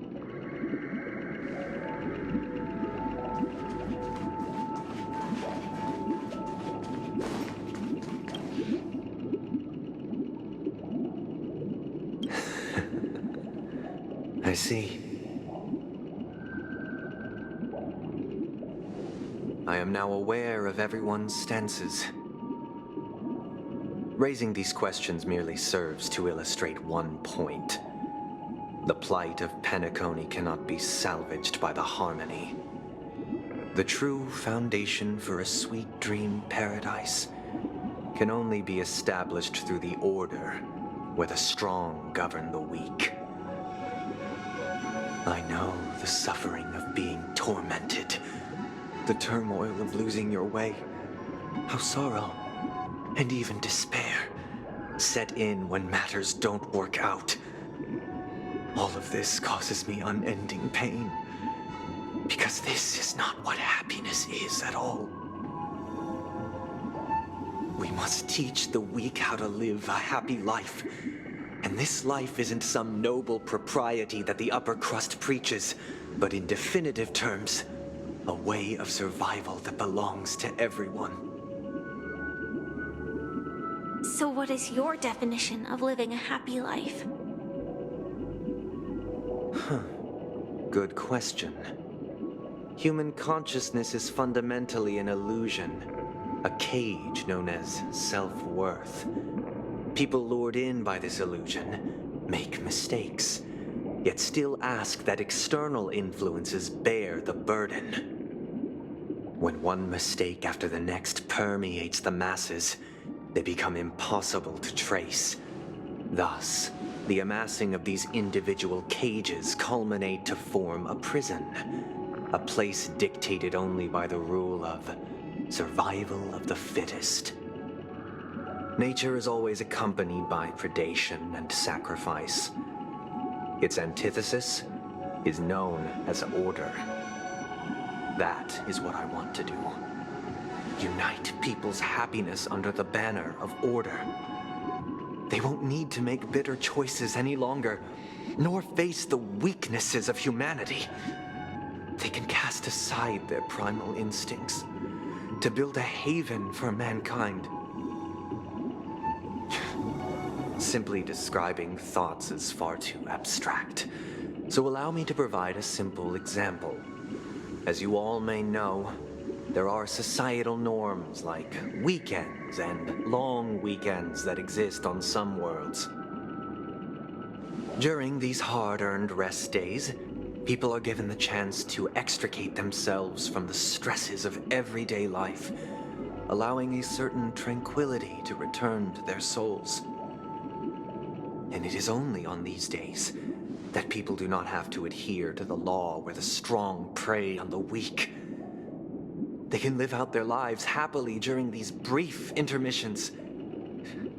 It's just a pity that 2 or 3 days are still too fleeting compared to the span of a lifetime. From where I stand, society's ideal system should be 7 rest days. Following Sunday, there should ensue a second, a third, and indeed an infinite procession of Sundays. This should be the face of the new world. Idyllic, eternal, peaceful days. And thus, every person can return to their base selves in this utopia. Some gaze in reverence at the stars, pouring their whole beings into calculating the distance between us and the isolated world of Pagana. Meanwhile, some seek refuge in quiet corners, holding one another, unencumbered by the chains of unwelcome obligations. There would be no need to bear the hardships of reality. Only in this way can humanity face the inevitable end with the purest of spirit, living a life of dignity. This is what it is to live in bliss. Miss Firefly, you who are stricken with entropy loss syndrome, you of all would surely understand this.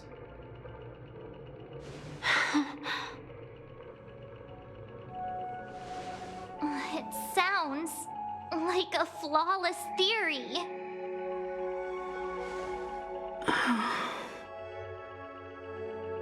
But what is the price to attain all this?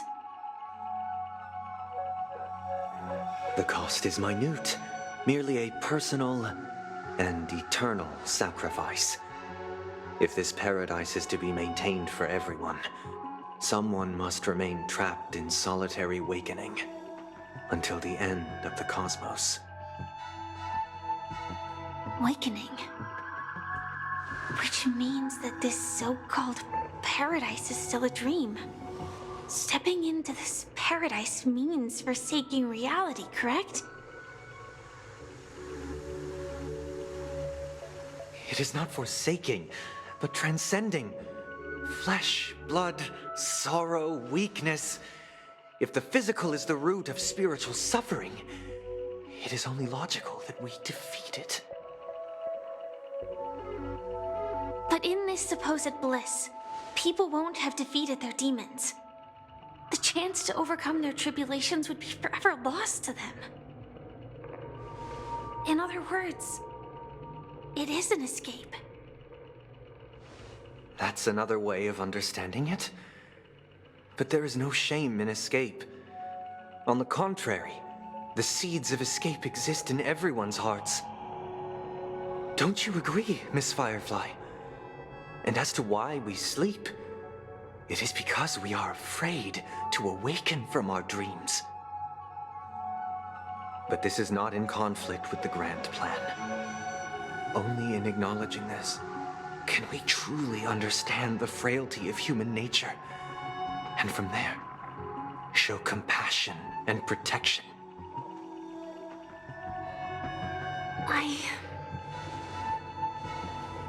I admit that you are a born leader. Your perspective on humanity brims with pessimism. Yet you express compassion for all, even when your heart pities them. But unlike you, I live for the self. From my perspective, individuals making choices for themselves is their birthright. The want to escape may be innate in the weak.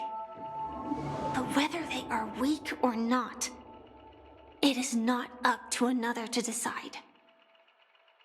Perhaps in your mind, you also view me as weak?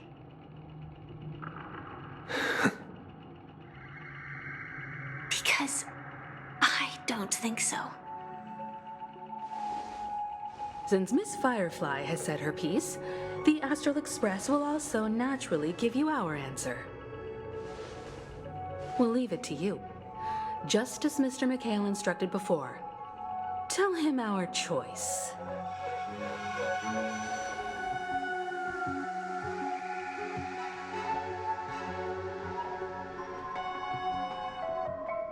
What is this place? Does this place ring any bells, Misha? I don't know, but I feel a sense of déjà vu. What is this place? It's the realm within a dream bubble. This was left to the Astral Express by a nameless, but weirdly, when we entered it, it was completely empty. Dr. Edward from the Dreamscape sales store told me that dreams are formed from memories, and a dream bubble can't take shape if its core is empty. So I thought you might be able to help us in unraveling this mystery, Misha. As a hotel doorman, you know Penacony best among us. I don't know much about dream bubbles, but if you want to figure out what this mansion is, I'll do my best. I'm counting on you then. Himeko, I still don't get it. Why were you so sure that Misha had a connection with this dream bubble? I wasn't sure. It was just a hunch. But since Misha feels familiar with this place, my hunch might be correct.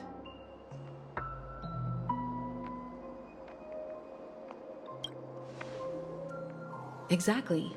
This is where you and Firefly encountered death, which we now know as dormancy. Considering its connection to Dreamflux Reef, it's not surprising it appeared here. The question now is, who brought you here? Based on the clues we have so far, it's unlikely to be that masked fool, so identifying them is crucial to us. We're drawing closer to the truth once more. Let's give Misha some time, as I believe he'll unveil the secret of this dream bubble. All right, but there are doors all over the place. Which one should we choose? Do you have any idea, Misha? I guess... maybe this way?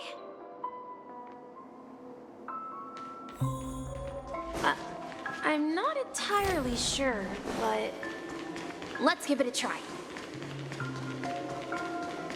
Wait, you managed to choose the right door on your first try? Weird. This place is quite different from the hotel. But I feel like I've been here before, and even lived here for a while. If I remember correctly, there should be a fireplace down that hallway. Clocky and I used to sit by the fire, listening to the crackling of firewood. And the room on the other side was the toy room. I loved spreading out all the toys from the box on the floor and making up stories for each of them. Hold on. This doesn't make sense. Didn't I grow up in Dreamflux Reef? So, what is this place? This could be a case of amnesia. Don't worry, Misha. It's common for everyone to forget certain aspects of the past. Those memories haven't vanished. They're just lying in the depths of your mind. We can surely get them back. Since this place seems familiar to you, why don't we explore a few more rooms and see if you can recall anything more? Yeah, then let's check out the rooms I just mentioned.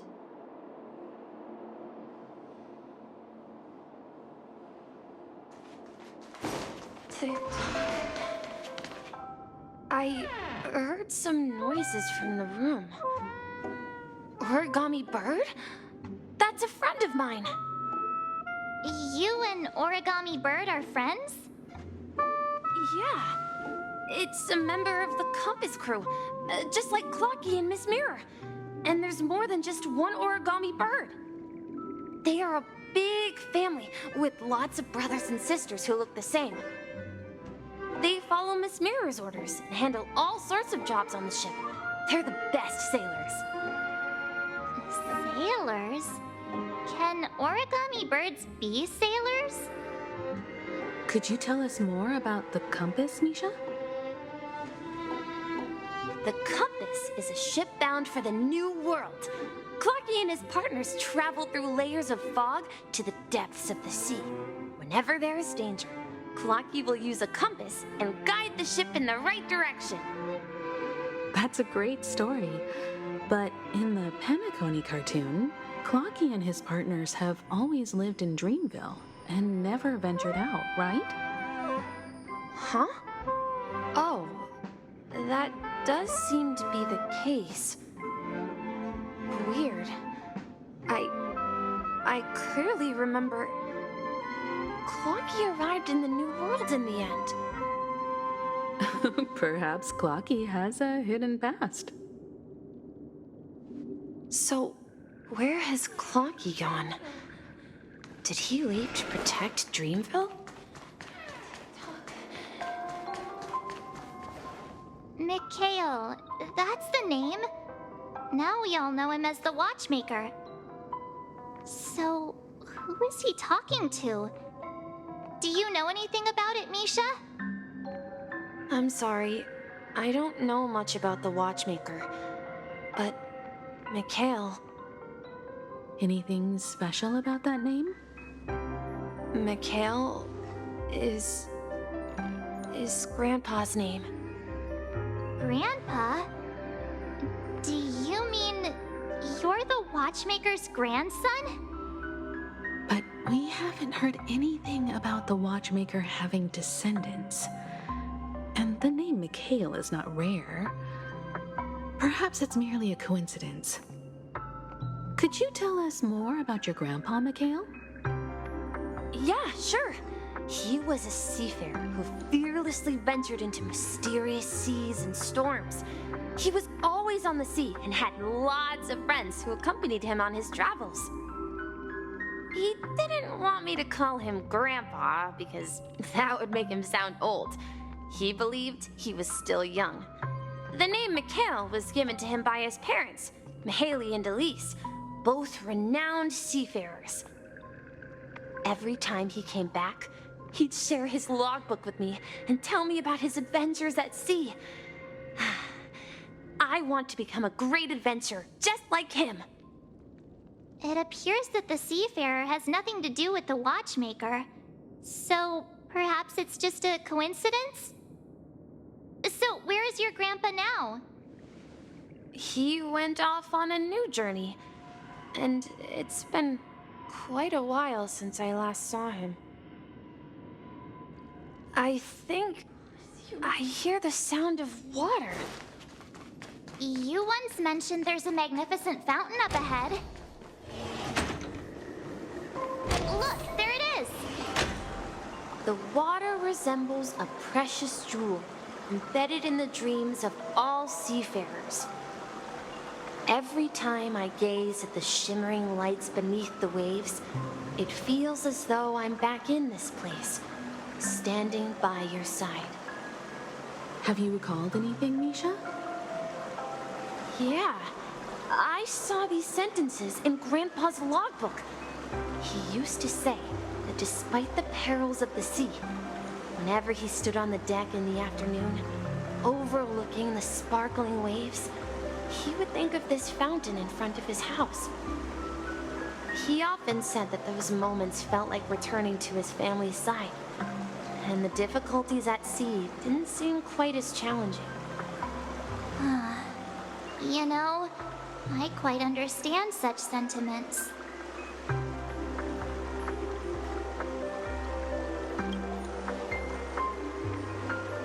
Hey, don't tease!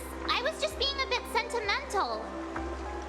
Perhaps every adventurer far from home carries a fountain within their soul.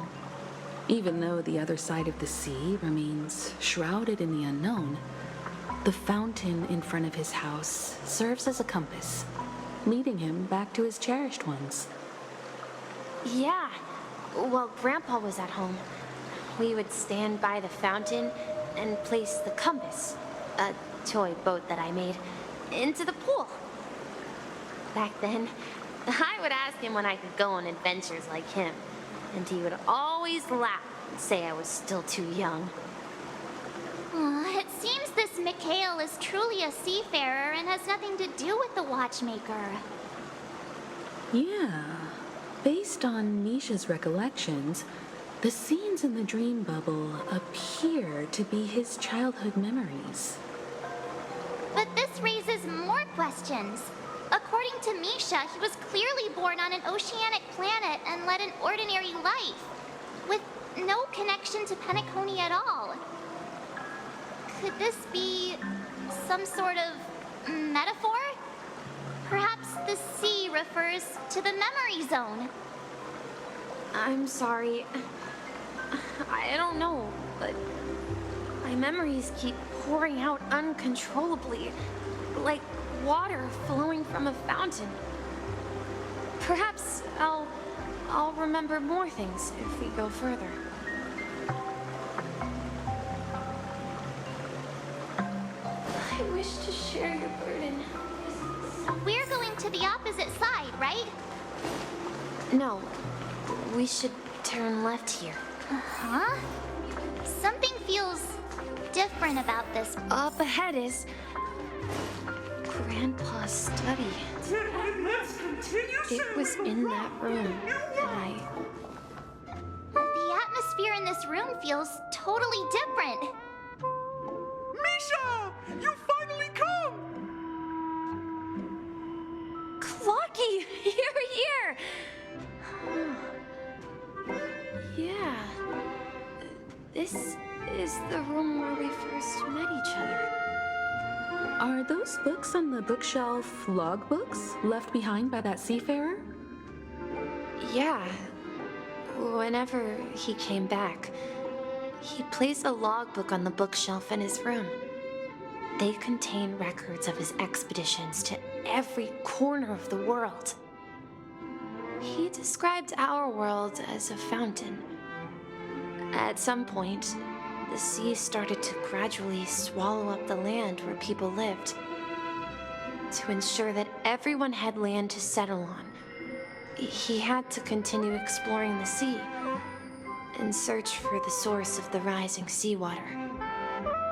On that day, he called me to his study, telling me that he was embarking on another journey. However, I could sense the gravity in his expression. It was the same look I had seen on my father's face before his final voyage.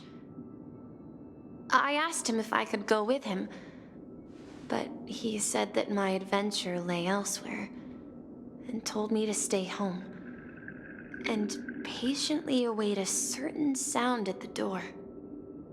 What sound? He told me about a vast ocean in the sky. An ocean of stars. He spoke of a train that transports children with a desire to venture far away, traversing the sea of stars without ever stopping. He said that he knew the crew on the train, and that he had asked them to take me along. He said the journey I had always dreamed of would start there. A train? Could it be? It's the Astral Express. I remember now. Grandpa's friends are a group of nameless who came to this world to resolve a disaster caused by a star. Then, he gave his pocket watch to me. It was his cherished treasure, appearing in every one of his adventure tales. He explained that difficult times were ahead, but assured me that the watch would guide me. He said, as long as I kept moving forward, I'd eventually reach my desired destination. And then, it was as if I heard the distant sound of a train whistle echoing throughout the room. Exactly, Misha! And then we followed that whistle, didn't we? Yeah. I think I can still find the way we took back then. This is the dream jigsaw, right? So we're supposed to find the exit. But where can we find the last piece? Do you remember? You said you obtained a mysterious shard when you stumbled into this place. Hey, the shape seems to match. So this shard is also connected to Misha? Looks like we're just one step from revealing the truth. Let's get to the other side and investigate.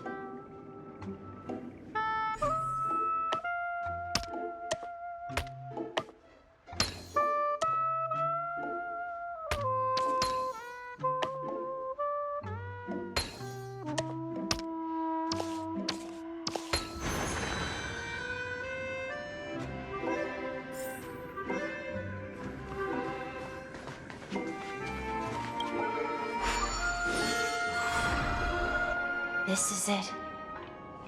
This is my room of clocks.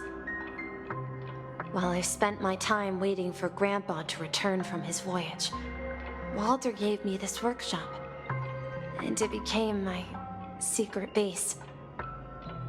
Here, I learned how to repair clockwork and gears out of my fondness of precision mechanics. In my dreams, I was the captain of the compass, embarking on adventures with my companions, Clocky and Miss Mirror, in search of the new world. I was born and raised here. So, this building in the dream bubble is your childhood home? Yes, but not exactly. To be more precise, this dream bubble itself is my home. Looks like you've remembered everything now. Wait. Why does it feel like everyone else knows something I don't?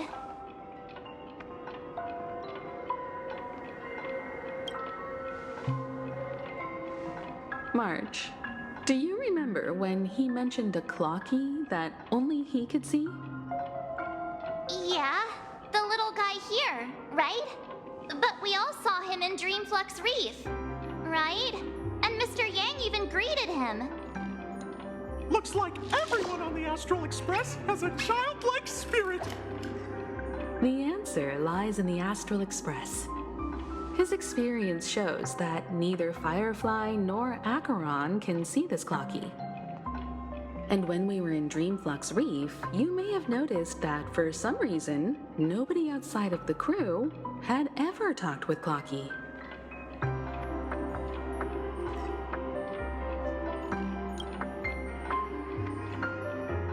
A mimetic life that can only be seen by a select few.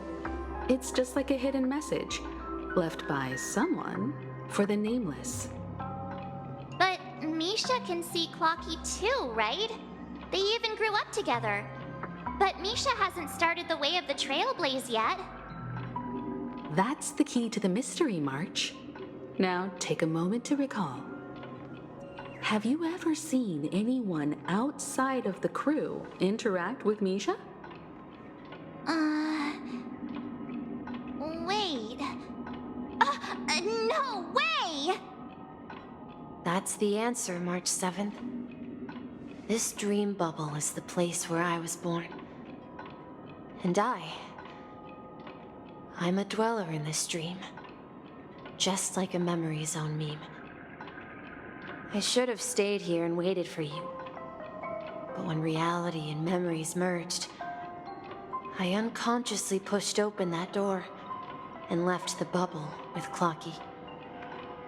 So it's not that the Watchmaker's dream bubble is empty, but rather the stuff inside ran away? And the whistle you heard was the sound of the Express arriving at Penacony? That's one way to see it, but I believe there's a longer story behind all this. It's best for Misha himself to explain all the details. How about we start with your name? Now, should we call you Misha, or...? Thank you all for helping me rediscover my true self. Now, please allow me to reintroduce myself. I was born on Lushaka, in the Presmere system, adopted by seafarers Mikhail and Char. They gave me a treasure, a name that carried their hopes. Mikhail Char Legwork, or simply Misha. If you prefer, you can call me by a more familiar name, the Watchmaker. So, you're the Watchmaker himself? Unfortunately, that legendary figure is no more. I am only a reflection of his life. As for the child who has been with you, He's the innocent protagonist of Misha's childhood dream. A friend of Clocky. A young apprentice. And a future mechanic on the Express. And this also marks the beginning of his journey, devoted to the Trailblaze. At the end of the journey, I left this little flame, which I so cherished, in my deepest dreams, hoping to pass it on to the nameless of future generations.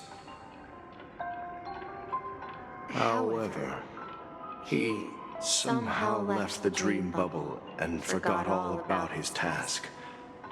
I apologize for all the confusion this caused. Because he was born with a desire to trailblaze, wasn't he? I don't think Misha has forgotten his role as a guide.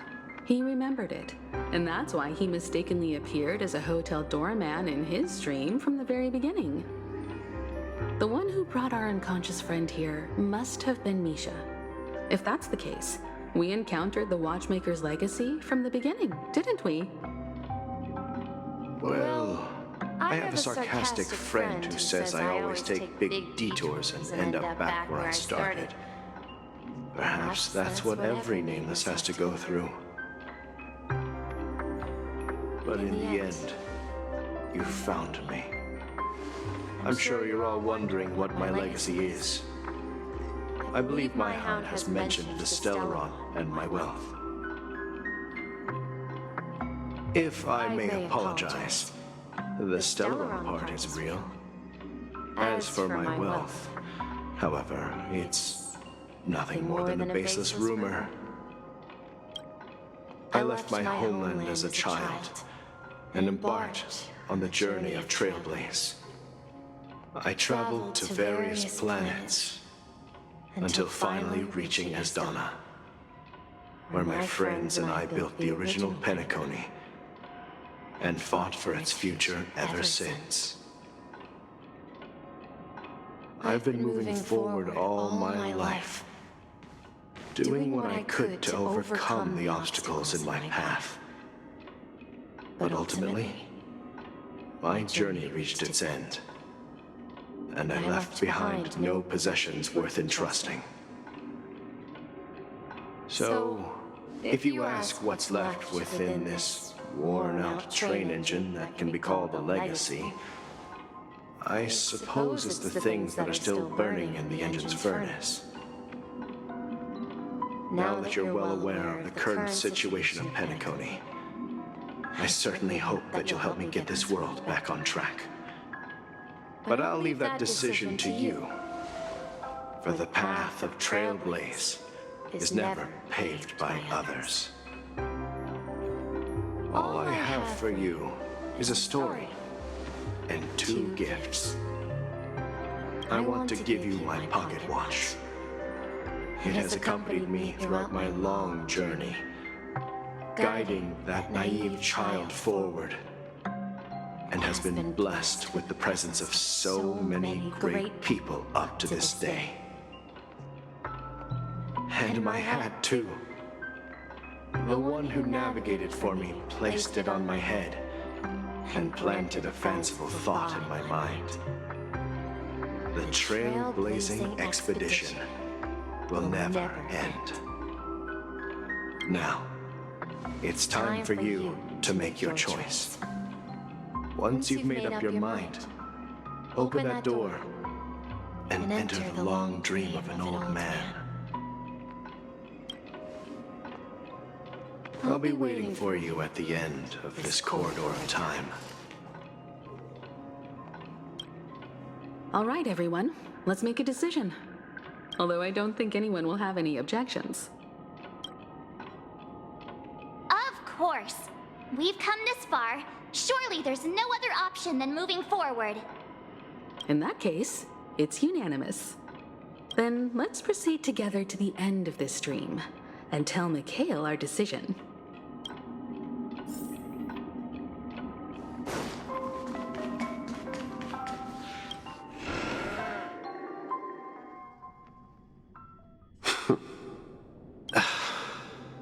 Mikhail, where are you going? Someone has to step up and save Lushaka. So why can't it be me, Misha? Please don't go. And if you must, please take me with you. Don't leave me alone. Even without me, you know how to proceed forward, brave Captain Misha. The compass is waiting for you. Haven't you always wanted to be a better adventurer than me? Now go, board that train and start your journey. Where are you going, Mikhail? I'm going to clean the floor in the parlor car. I've promised the conductor. Wait, first tell me, did you fix this watch? Yeah? I know what it looked like before. Its chain was broken, the back case torn, and the marks on the dial all worn out. How did you manage to fix it? Well, it's hard to explain, but I knew it could be fixed. It's the hands, Mr. Amundsen. Its hands were intact and pointing in the right direction, so I knew there would be a way to fix the rest.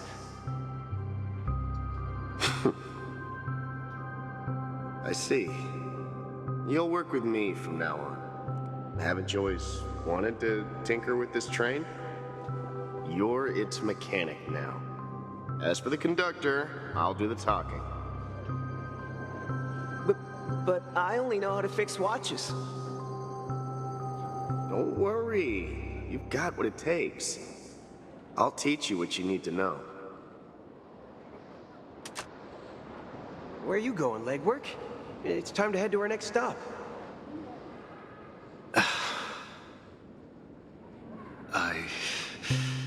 I'm staying in Astana with Rosalina and Tiernan. I see. This place reminds you of home. The people of Astana have only achieved a tiny victory and still have a long way to go towards true freedom. Hanunu needs us. Don't worry, not all journeys lead to the stars. Even if I leave the Express, our path of Trailblaze will continue. Yeah. I knew you wouldn't stay on the Express forever. Leave in peace, my friend. And, take this with you. This is Mr. Amundsen's hat. But why?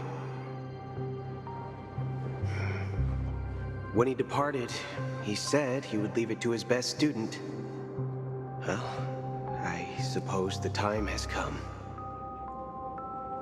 Farewell, legwork. Take care of Tiernan and Rosalina.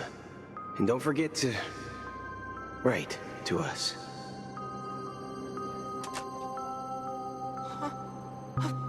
Where are you going, Watchmaker? Don't worry, Micah. Just going on a little trip.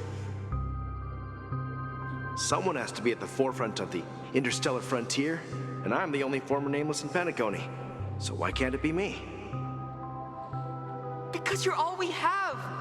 Have you forgotten about Tiernan? The cosmos is way more dangerous now. What will happen to Penacony if we lose you too? But what will happen to Penacony if we don't find a way out? Ah, Tiernan. How could I ever forget him?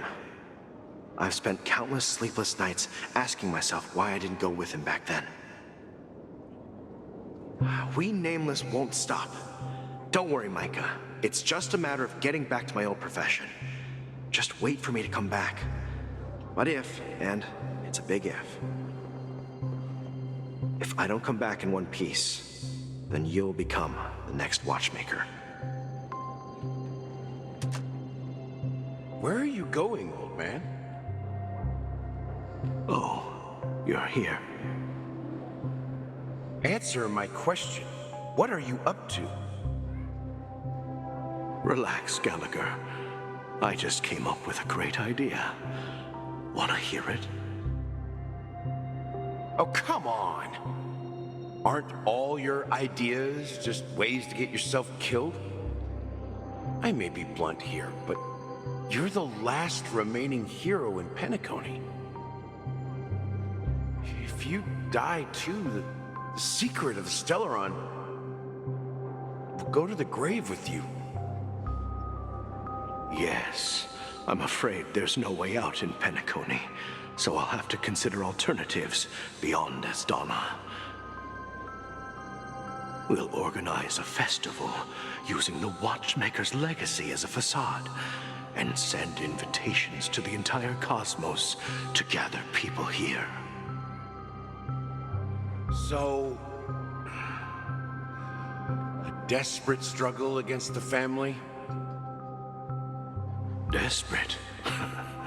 Don't we have you here, my friend? This task is challenging, but what hasn't been challenging for us along the way? Well, whatever you do, remember, make sure to send an invitation to the Astral Express. Misha! Where are you going? Oh, it's you, Clocky. Take me to Dreamflux Reef. Last night, I had a long dream about the day we met. I want to write down that dream. Write it down? Why? Oh, so I won't forget it. Do you remember how you got your name, Clocky? Of course!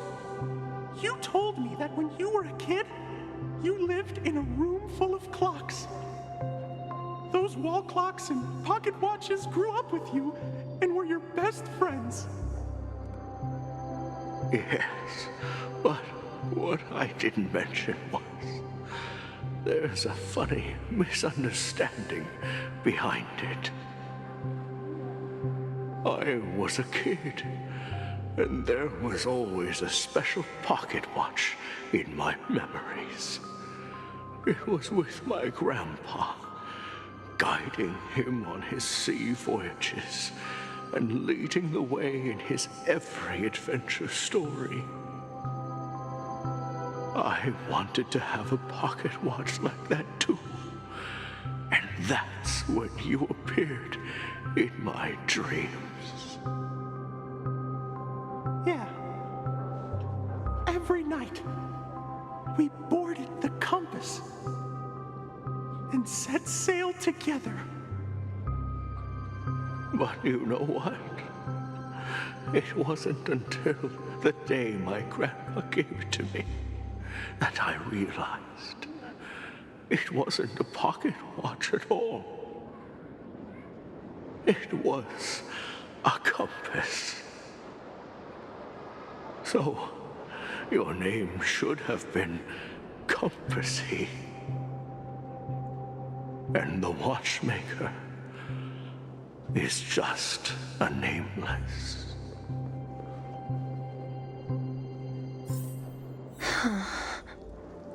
We've arrived at Dreamflux Reef. So, where to next? You know, Clocky, I don't think I'll be going anywhere else.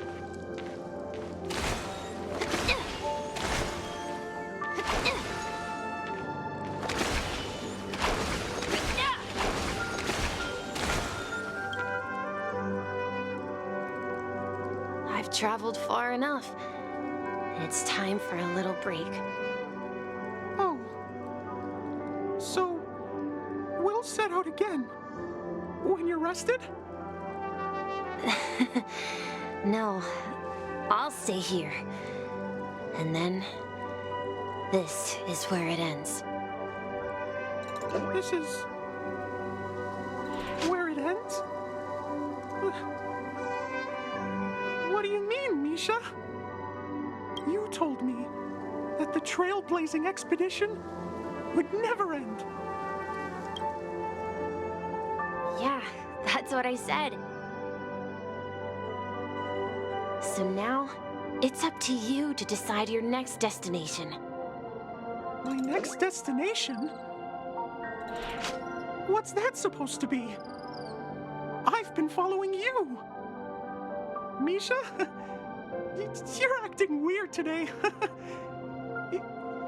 If you're feeling down, we can just do what we usually do.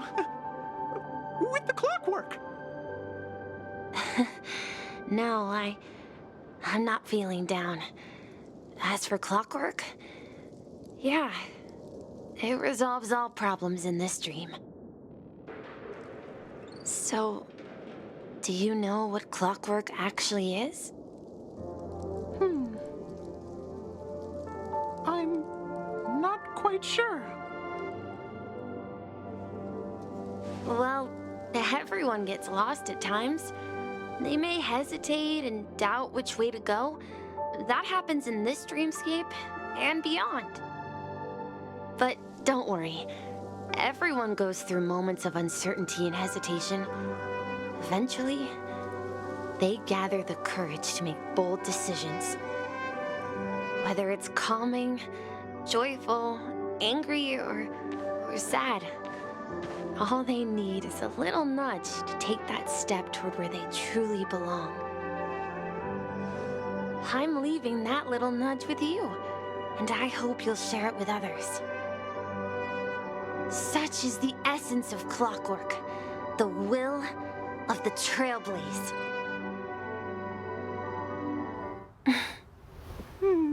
Clocky's hands spin around non-stop, indicating confusion, frustration, and weakness.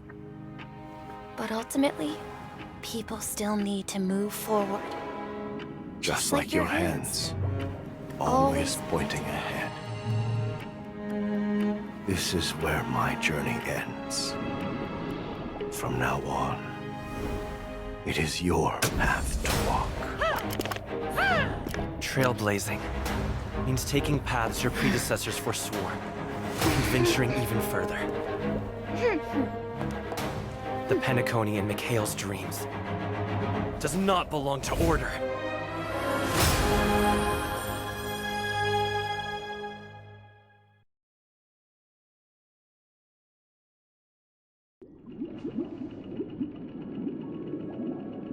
I can't believe that Eon would cast a glance at Penacony at a time like this. Is it because of the resonance from the legacy of the Trailblaze? Or perhaps the bond between you is so strong that it even impresses an Eon? Well, there might be another possibility. Perhaps they want to witness, on behalf of the fallen Eons, who will hold the future of Penacony. If that's the case, on behalf of the Dream Master of Penacony and the 107,336 members of the Oak family, I'm extending a formal invitation to all of you. I'm cordially inviting you all to the Penacony Grand Theater to participate in the upcoming Charmony Festival. And, of course, you won't be in the audience, but on center stage. Since the future of the Stellaron, Penacony, and even the entire cosmos is at stake, let's draw a conclusion there, in all fairness.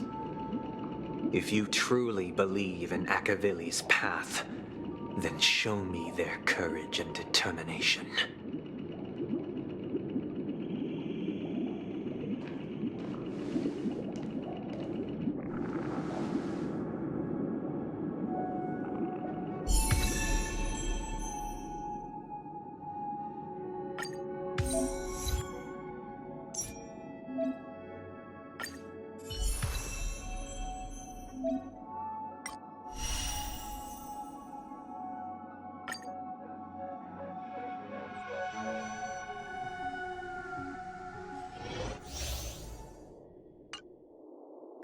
Please stay tuned. Please stay tuned. Please stay tuned. Ha! Please stay tuned. I need a strategy.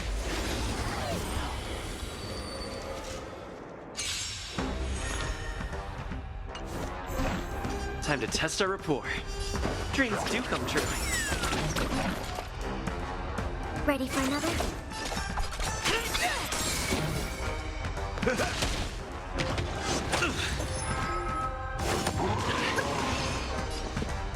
Let's improvise. Enemy targets detected. The mood is set just right. Let the show begin!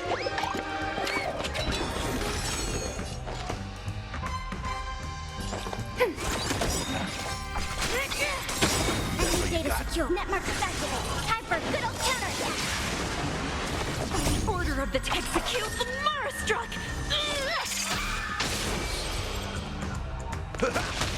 Stay in step. Dreams do come true. Commencing support. Ready for another?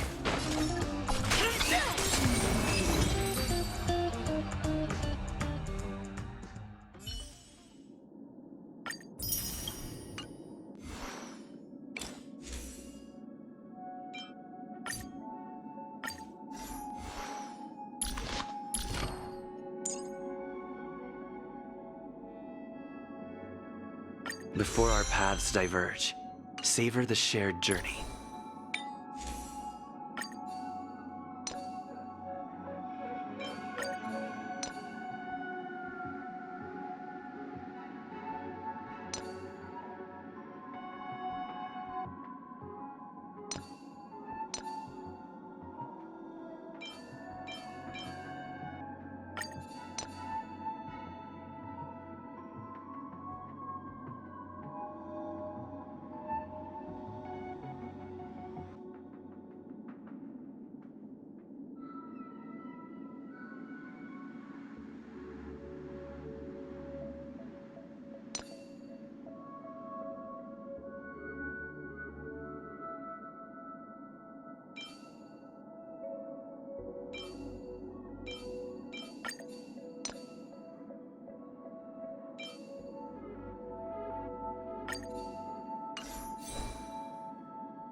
Does that mean he wants to fight us during the Charmony Festival?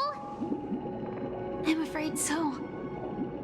This is weird. Aren't Arc villains usually plotting some dirty conspiracy in the end? But he actually said something like, "In all fairness." Could it be that he's underestimating us?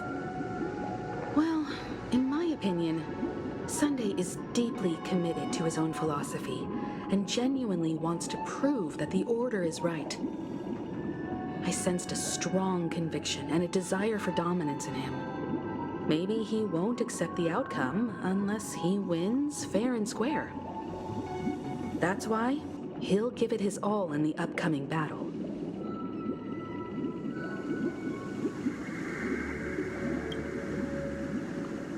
Yeah, you're right.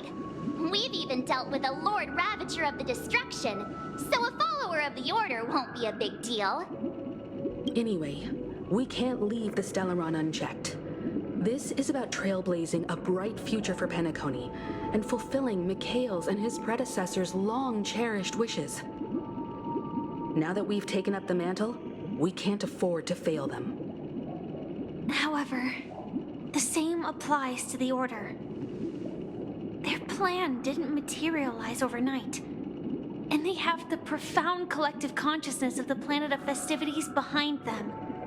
A desire to dream, to slumber and escape reality. All those hidden emotions have given birth to the sweet dream of the Order. They've harnessed the will of an entire planet to create an eon. This confrontation is far more complicated than a simple power struggle. To secure Penacony's future, fighting on the stage alone is not enough. What do you mean? Are you not coming with us? I believe Firefly is trying to say that she's heading off to another battle.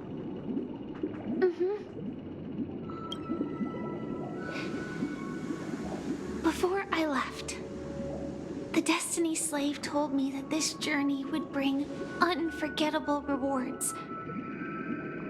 Even though the script he gave me only had a few lines, I couldn't ignore them. Because one of the lines said, "I'll experience death 3 times in the land of the dreams." 3 times? This can't be serious, right? The first time was a painful death when I was stabbed by the Blade of Dormancy, which led to all subsequent events. The script will always come true, but in a way that will only be revealed when that page is turned. So now I've understood the meaning of my second death. And I am prepared to face it. If all goes well, my efforts will provide crucial support for you. Only by achieving victory in this battle can we secure a future for Penacony. And only then, my third and final death won't come true in the most terrible form. The most terrible form? Does that mean...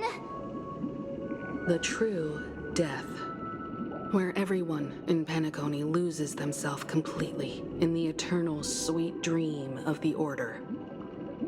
We must do everything we can to prevent that. Have you made up your mind, Firefly? Yes. Otherwise, I wouldn't be here. Thank you again for your assistance for the Astral Express. May we meet again, in reality. Yeah. Farewell, everyone. May your trailblazing expedition never end.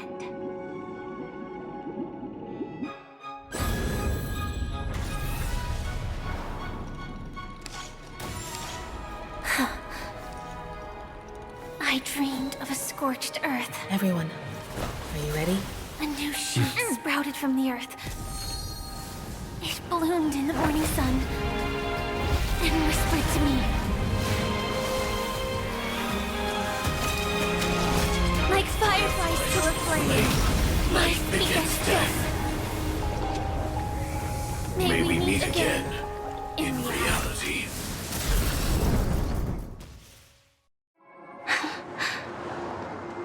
After today, Japella's name will disappear from cosmic history, and the Everflame Mansion will take its place.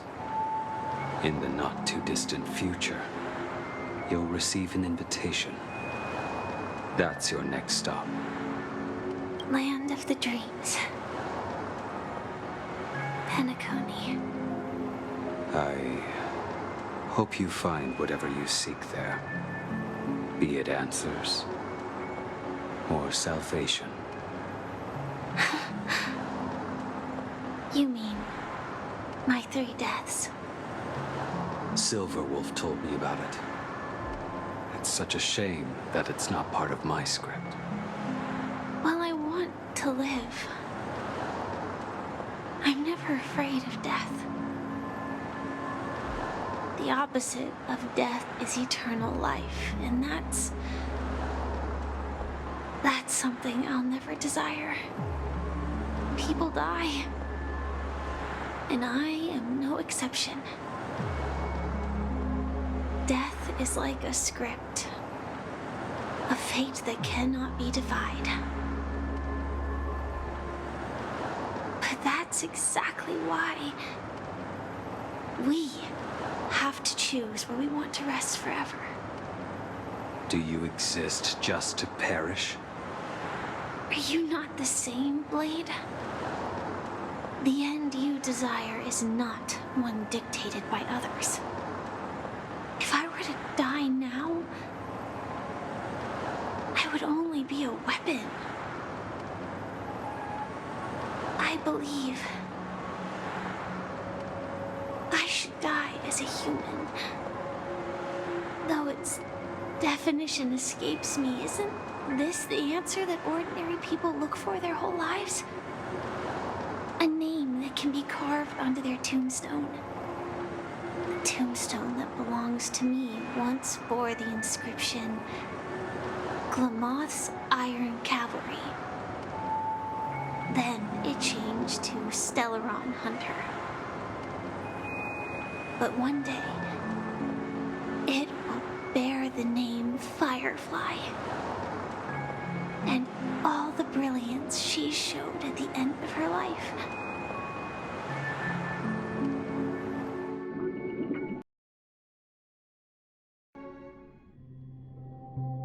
That's quite unexpected, old man. Who would have thought your crazy plan would actually work? Do all you nameless fools just act on a whim? I can sense that this false sweet dream is coming to an end. The Nameless may be young, but they had the ability to achieve this goal. Just like you did in your time. It's a shame you won't be able to see it firsthand. Maybe I won't either. Once something fictional is seen through, it ceases to exist. Yeah, not just those Nameless. Even Mr. Wings is just like you. Stubborn, won't listen or give up, no matter what. Well, fate is unpredictable, I guess. If we weren't bound by those cursed paths, maybe we could have had some good talks. But in the end, we managed to do it. And now we can find solace. Remember how those idiots cursed us? They said, "Go to hell, you worthless traitors." Well, I don't know if they really meant it, but if longing for freedom means going to hell, then I'll be joining you soon, you old fool. Let's get together and have supper again in hell. Oh, I almost forgot. There's one more thing. Here's to you. A glass of hello and goodbye, Trailblazer. To the imperfect tomorrow.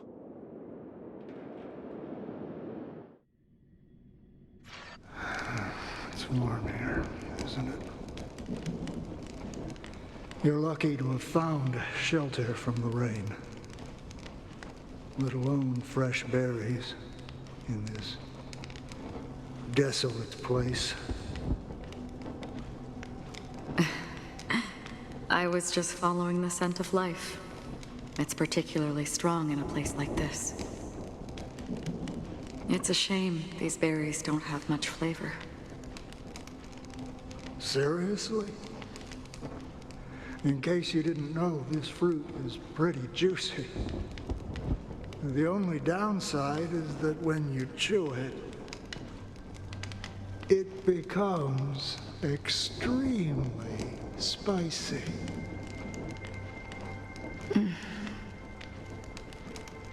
Have you lost your sense of taste?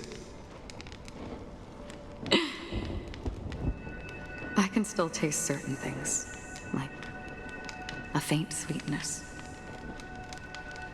Before coming here, I stopped by a place called Orkron. It had barren cliffs and nights lit by bonfires.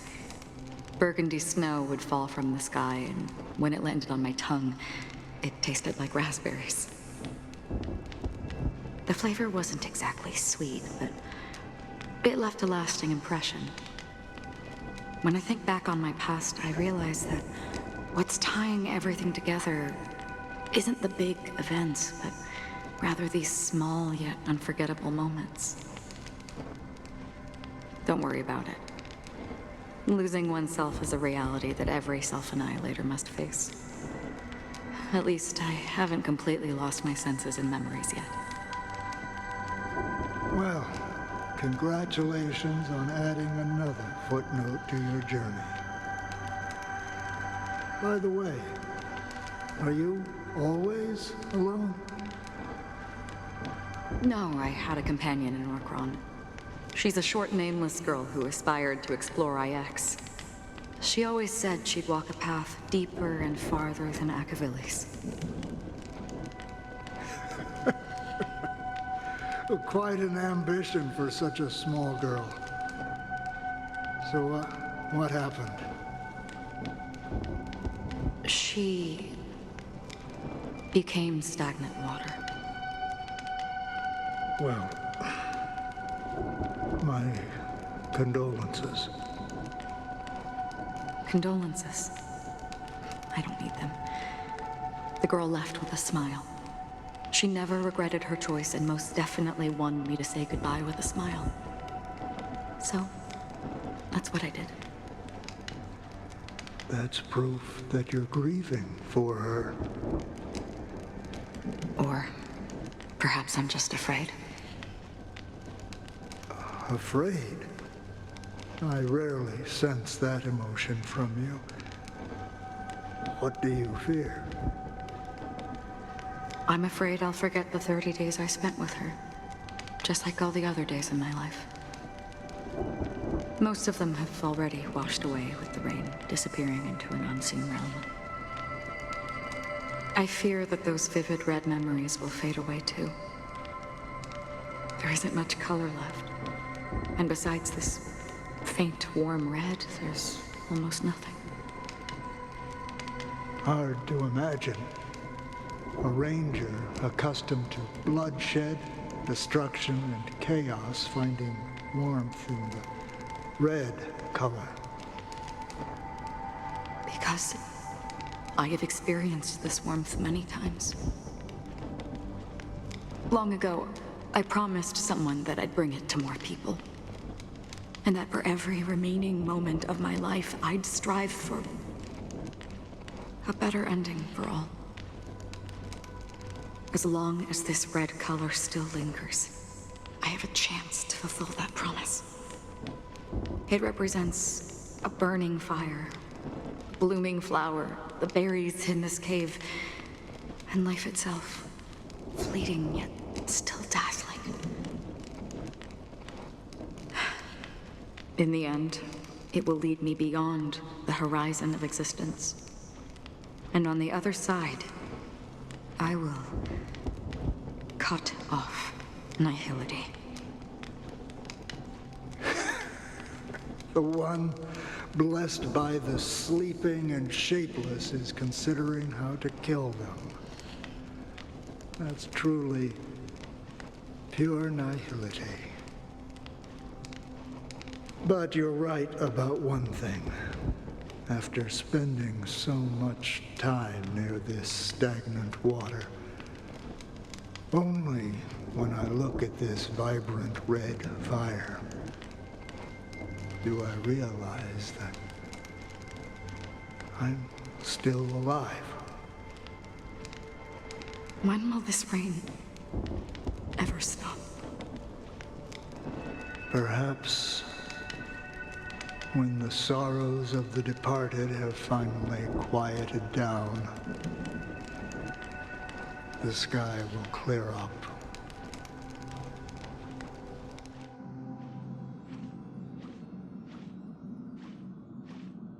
Have you heard of a planet named Biari Scamandros, Don Hung? It's one of the Paradise Kingdoms under the influence of the Harmony. A sought-after wonderland for the inhabitants of the Dardanu major and minor systems. Half an Amber Era ago, the family held an unprecedented festival there.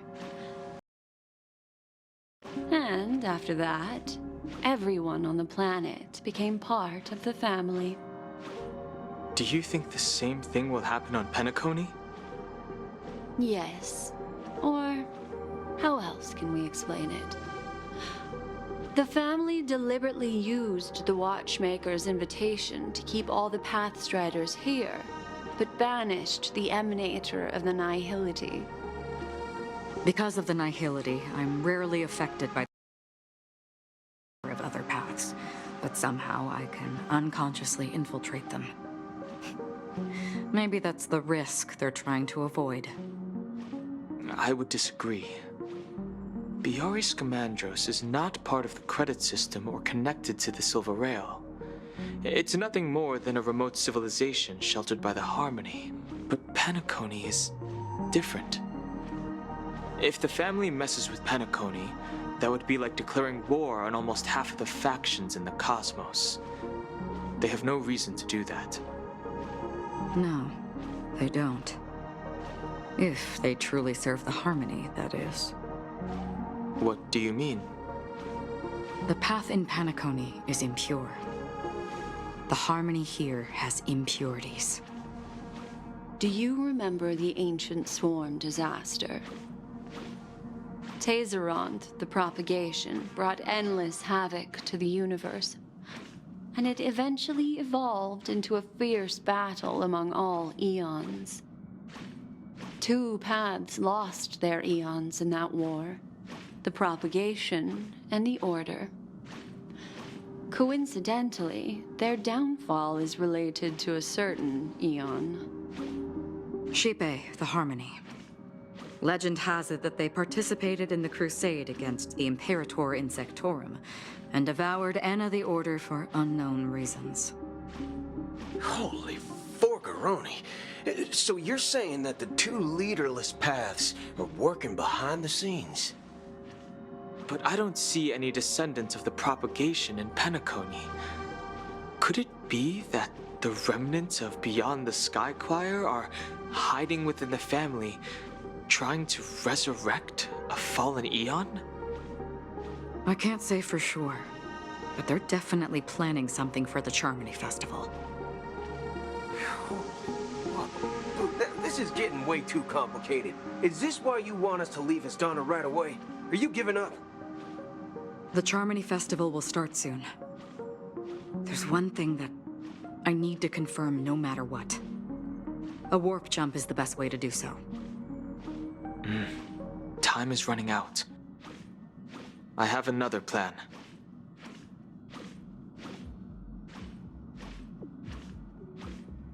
Hold on. Are you thinking of using the Jade Abacus of Allying Oath? Exactly. The assistance from the Lawful Cloud Knights would be enough. Think it over carefully. You can only use that once in your lifetime. I have considered it thoroughly. My companions are... they're also once-in-a-lifetime treasures.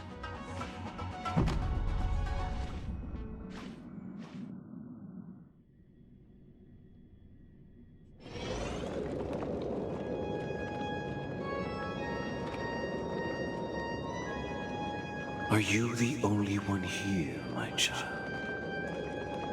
The Nameless is quite the diplomat.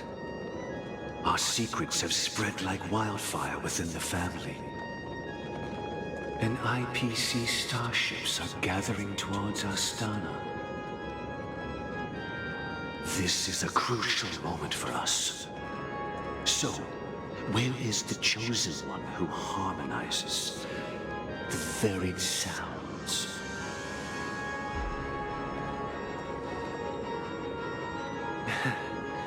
What do you mean, Master?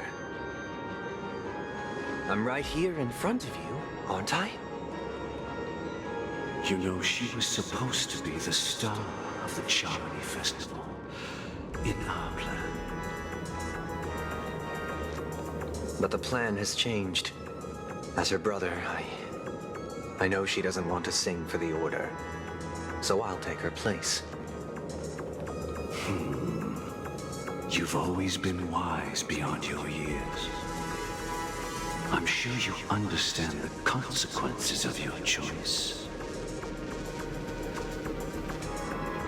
If you consider this a betrayal, well, there can't be 2 suns in the sky. I'll step up and take down the other sun if necessary. Do you believe in karma? If karma exists, then everyone has their own karma. You have yours, and I have mine. And my karma has nothing to do with you. Mr. Gopherwood.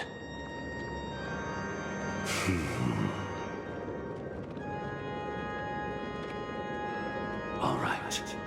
Since you're willing to sacrifice yourself for her, I'll grant your wish. Well, the compromise came sooner than expected. Why? You and your sister were born as twins of the Order. And one of you is destined to follow this path to the end.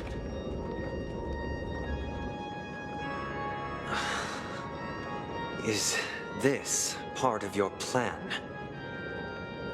Of course. You're still as clever as you were when you were a child.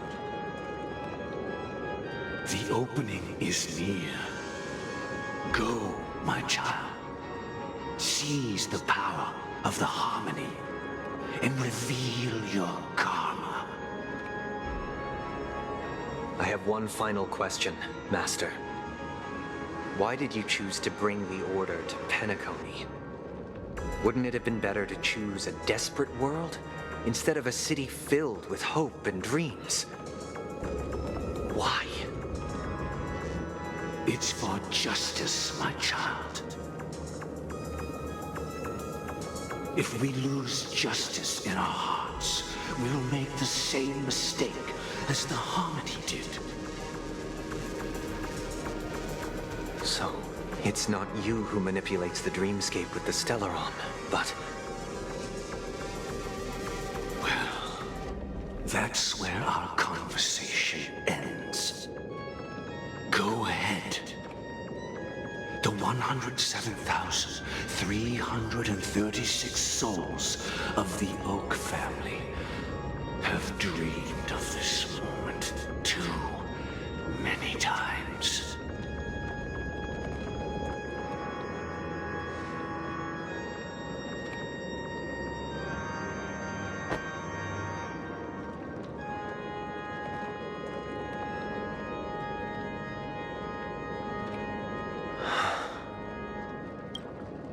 I shall ascend to the heavens, becoming the scorching sun.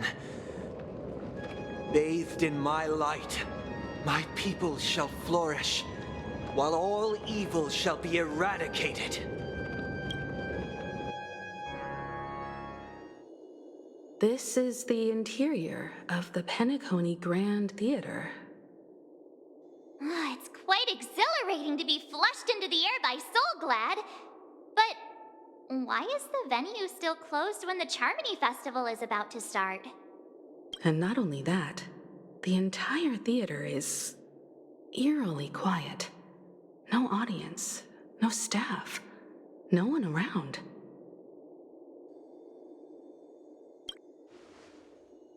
Even if we're late, a grand theater like this shouldn't be completely empty.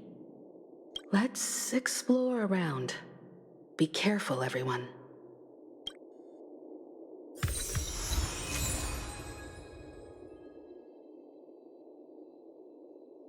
you